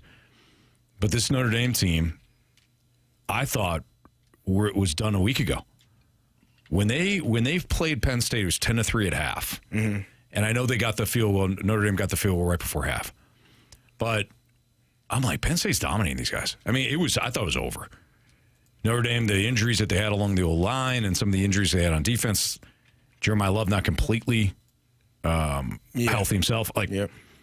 This is it. And then Notre Dame came out in the second half, and went right down the field, got the ball in the end zone, and did what Notre Dame has done basically all season long. They play with a lot of grit, a lot of toughness. And as I mentioned before, when we were doing our Houston-Kansas City breakdown of tomorrow's game, the NFL Divisional game, I said there are 3 underdogs this weekend that need to get the game to the fourth quarter and make it either a 1-score game either way or have it completely tied. They were the Houston Texans, the Washington Commanders, and the Notre Dame Fighting Irish. Mm-hmm. I do not think the Texans win, even if they get it to the fourth quarter. I don't think the Commanders get it to the fourth quarter. I think the Lions get out to a big enough lead, and even with Jaden Daniels and all, I still think the Lions win by multiple scores. I think Notre Dame can get this game to the fourth. They run the ball well. They play outstanding defense. They've got a couple of big-time defensive linemen that could slow down that Ohio State interior run, just like Michigan did. And Notre Dame will not be intimidated along that O-line. I mean, they got some horses. So as much talent as Ohio State has, I do think that Notre Dame does what it's done all year, keeps the game close, gives itself a chance in the fourth quarter. And if it's a fourth quarter standalone game at that point, give me Notre Dame with the bigger upset. Of those 3 games you mentioned, I would say Houston and the Chiefs have the best chance to actually be a game in the fourth quarter. I know you do. You hate the Chiefs. I don't hate the Chiefs. I just don't think they've been great this year. No, fair enough. So you have the golden helmets. Play like a champion today. Play like a champion today. Or tonight, in the case of Monday night, because it will be at night. Yeah, here's the other thing, too. Well, our guy Ryan Day. Don't go back. What does he do to muck this up? Don't go back there. Is that game against Texas probably a little closer than it should have been? Right? Yeah, I mean, Texas scores. We're looking at a tie ball game. Know what I mean? And then who knows? So we can give Ryan Day crap, but we can't give Steve Sarkisian crap for running a toss on the 2-yard line. We did give him crap. Line. I think that was Stevie. Oh, Stevie. Absolutely. Stevie. But come on. Huh? What has Ryan Day done since they lost to Michigan? Oh, they've been awesome. I know. You better believe against really good opponents. They have. I mean, Tennessee, good, not great SEC team, but let me be respectful to Tennessee after I wasn't yesterday. Freshman quarterback on the road. Like, that's a tough environment. Oh. Oregon. No, he played in the SEC. Hammered. He was built for it. Hammered. They told Oregon. me. I just like Notre Dame. I think people have been down in Notre Dame ever since they lost to Northern Illinois. And they were foolish to do so. Until they shouldn't have lost that game. But until this week. I think that this is a situation where if you can play defense, Notre Dame can. If you got a big old line, they do. Riley Leonard's not a gifted passer. I think he's better than what he was at Duke. But he's not a gifted passer. But I'll tell you what, man. He'll pick up some big time yards with his legs. And like I said if Texas had Ohio State, if they score that touchdown, I don't know if Ohio State's here. I think Ohio State wants to choke. And they'll Monday night will give them that opportunity. Wow. I am appalled. Thank you. Will Howard have a big game? No. No. No? No. What? Have you seen Notre Dame's defense? Yeah, I watched Penn State do it. I watched Penn State run the ball on them at will. If Ohio State gives up a special teams TD, that would be only the second. Yeah, don't worry about that. Ohio State is going to win this game, and it's probably not going to be close. Shout out to the Fighting Irish, though. You did good. Yeah. Carey Davis, Andrew Marsh, Anthony Stalter. It's a Fast Line on 101 ESPN. Jamie just texted us his bet the board pick. Oh, did he? Yeah, Detroit money line. Or I'm sorry, Detroit minus 10. We knew it. Look at us. So we did bet the board earlier. Yeah. We will now do something. We'll unveil a segment that we haven't done in a while, but I think we're gonna bring it back. Plus 3 stars of the day, plus criticisms and compliments. That's next on 101 ESPN.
missed anything from today's show, you can always download the podcast via the 101 Dobbs Tire and Auto Center's mobile app or 101ESPN.com. The podcast brought to you by Schaefer Door Company. All right, we did Bet the Board earlier. Time for what we learned. Yes. We used to do what we learned in the fast lane back in the day, so we're dusting it off. Every day. Every day. Every day. CD, right. Would you like to go first? Oh, sure. I learned that Deontay Johnson cannot, in fact, play for the Ravens this postseason. Thanks, Aaron K. Appreciate it. Didn't know. Look that up, confirmed. So you're saying he can't play, huh? Yeah. He's just going to be at home collecting a check? Yep. That's cool. I don't even know if he's... If he's on the roster. Is he on the roster? How does this work? I don't know. They picked him off waivers. They claimed him. So is he on practice squad? Is he on the active roster and not playing? I don't know. Because if he's on the roster, he's getting a playoff check. All I know is he's not playing. Well, I need deets. Aaron play. K., where are you? You gave me that tidbit of information. I need more. Fair enough. My new source. Yeah. Marsh, what did you learn today? I learned that no matter how many times you mess up, you can always make yourself feel better. That's right. By talking crap about your friend's favorite football team. Yeah. What? No, who did that? Oh, I think we all kind of did it. Yeah, it's true. Marcia did it to me. Yeah, you did it today, too. I did it today, too. Yeah. You got both of us against the Steelers. Yeah. You had 2 to 3 Vikings digs within one segment. And they were completely separate, too. Yeah, one was about them screwing up a pick in some draft in the early 2000s, and then you talked about how bad they were in their playoff game. Yeah. Yeah, and I don't think you meant to do it either. It just kind of came out, you know? Well, I'm kind of shocked, honestly, listening to you say that, because I remember that, but I didn't intend to do it. I definitely intended to zing you. I definitely came out swinging there. I also learned that Braden Shen is apparently the Blues' first-line center. Yeah. You better believe it. Yeah. I know, but depends on he's having a hell of a run with that line that he's on right now. Yeah, Busby. He said his stuff. Very passionate. Very passionate mic drop. I learned that Carey is willing to go to great lengths, and I mean great lengths, to die on a hill. He took the Houston Texans today to win against the Chiefs. Yeah. Because he has been against the Chiefs virtually all season. I shook up the world. He's not like the Chiefs. He's not like the way the Chiefs have played. Nah. He's been banging that drum all year. And I was wondering if he would go out on a limb and actually predict the Texans to win tomorrow. And he did. Yeah. So, good for him. Carey, did you know the 636 just chimed in that Deontay Johnson isn't considered to be a Raven until the day after the Super Bowl? They claimed him for a potential comp pick. I'd be upset. Yeah, did you know that? Nah, I learned something new. Thanks, 636. Might be Aaron K. Is that you? Who knows? I read that same thing, but I guess I just could have said it again to you. Oh, did you? Yeah. But honestly, when you were asking about whether or not you got the playoff check and all that, I'm like, I don't know. Yeah, but I read the same thing you just did. So Jamie just texted. What's wrong with Jamie? He goes, I learned that you get fast laned if you're not there. Yeah, that's pretty much. That's very true. This would be a great time to say that Jamie will not take the Detroit Lions at -10. He's going with the Carolina Hurricanes money line. I hope he loses and the Lions win by 40. Wow. I do. Why? I do. Because he's complaining. Because Jamie's complaining that we gave him his so-called his favorite team. I don't want to hear him talk about the Lions moving forward here. I don't. So, go fast lane yourself. All right, Marsh. Do you guys ever listen in when you're not here? Yes. And I got to be honest, it's a funny show. When I have listened, I'm like, it's a funny show. All right, from the 636, criticisms and compliments. Thanks, guys, for another good week of shows. Don't worry, I'll even listen Monday when you have the best of appreciate it. Let's Go Blues, Skull, love you all, Minnesota Rick. All right. There you go, Minnesota Rick. Thanks, Rick. Thank you for the compliment. We appreciate you. Would you like to get to our 3 stars of the day? Of course. Sure. All right, so our 3rd star of the day, I don't really want to give this person a star. Oh, wow. Yeah, I really don't. Okay.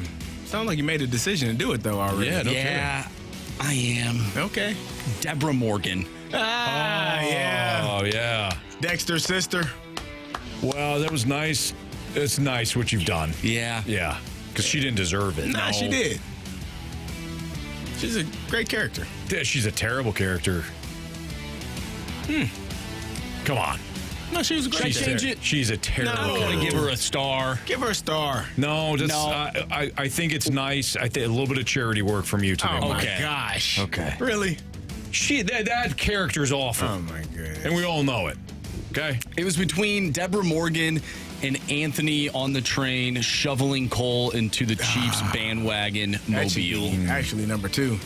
Well, number 2 is Nick Goofball Sirianni. You were taking shots. Have you not listened to the show? I do it every day. Jamie just texted us. I hate you, Anthony. We love you, Jamie. Thanks for listening. You, Jamie. The 847 says, Heart I emoji. can confirm the Fast Lane is a funny show. Fast Lane, anyone who says different. Yeah. That's what we're talking about. Well done. Yeah. Well said. Yeah. Yes. All right, our first star of the day. Nicholas sent us a mic drop. Mm-hmm. We had no idea what was going on. Nope.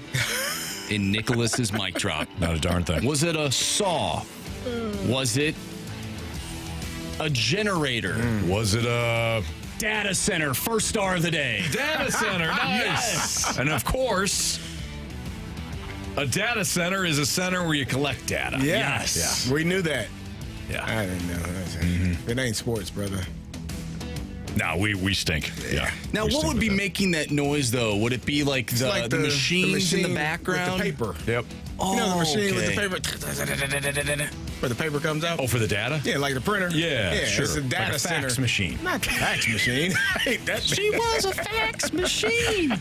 She was a motor queen. I don't think that's the lyrics. Yeah, no, it totally that was. song. Yeah, she was a fax machine. She was a motor queen. Yeah. What? It's Creed. She Carey. lived in Look it Detroit. up. Frick James, we're all fans. We're here at 6 on a Friday. You guys rock. Seriously, yeah, the Snake Pit is rolling. Yeah. At the end of a show on a Friday. They are. End of a show on a Friday night. You guys are awesome. Seriously. Everybody have a great weekend. Thank you. Thank you, Snake Pit. Thank you, all the listeners. You guys are fantastic. Enjoy the weekend. We'll see you guys on Tuesday. Enjoy the national championship. Go Chiefs, baby. Come on. Right, Carey? Yeah, sure. Right, Caraconda? Come on. Up on the Chiefs. I'm okay. For our guy, Jamie Rivers, who's on the road, Andrew Marsh, Carey Davis, I'm Anthony Stalter. Blues Instant Replay coming up now. See ya.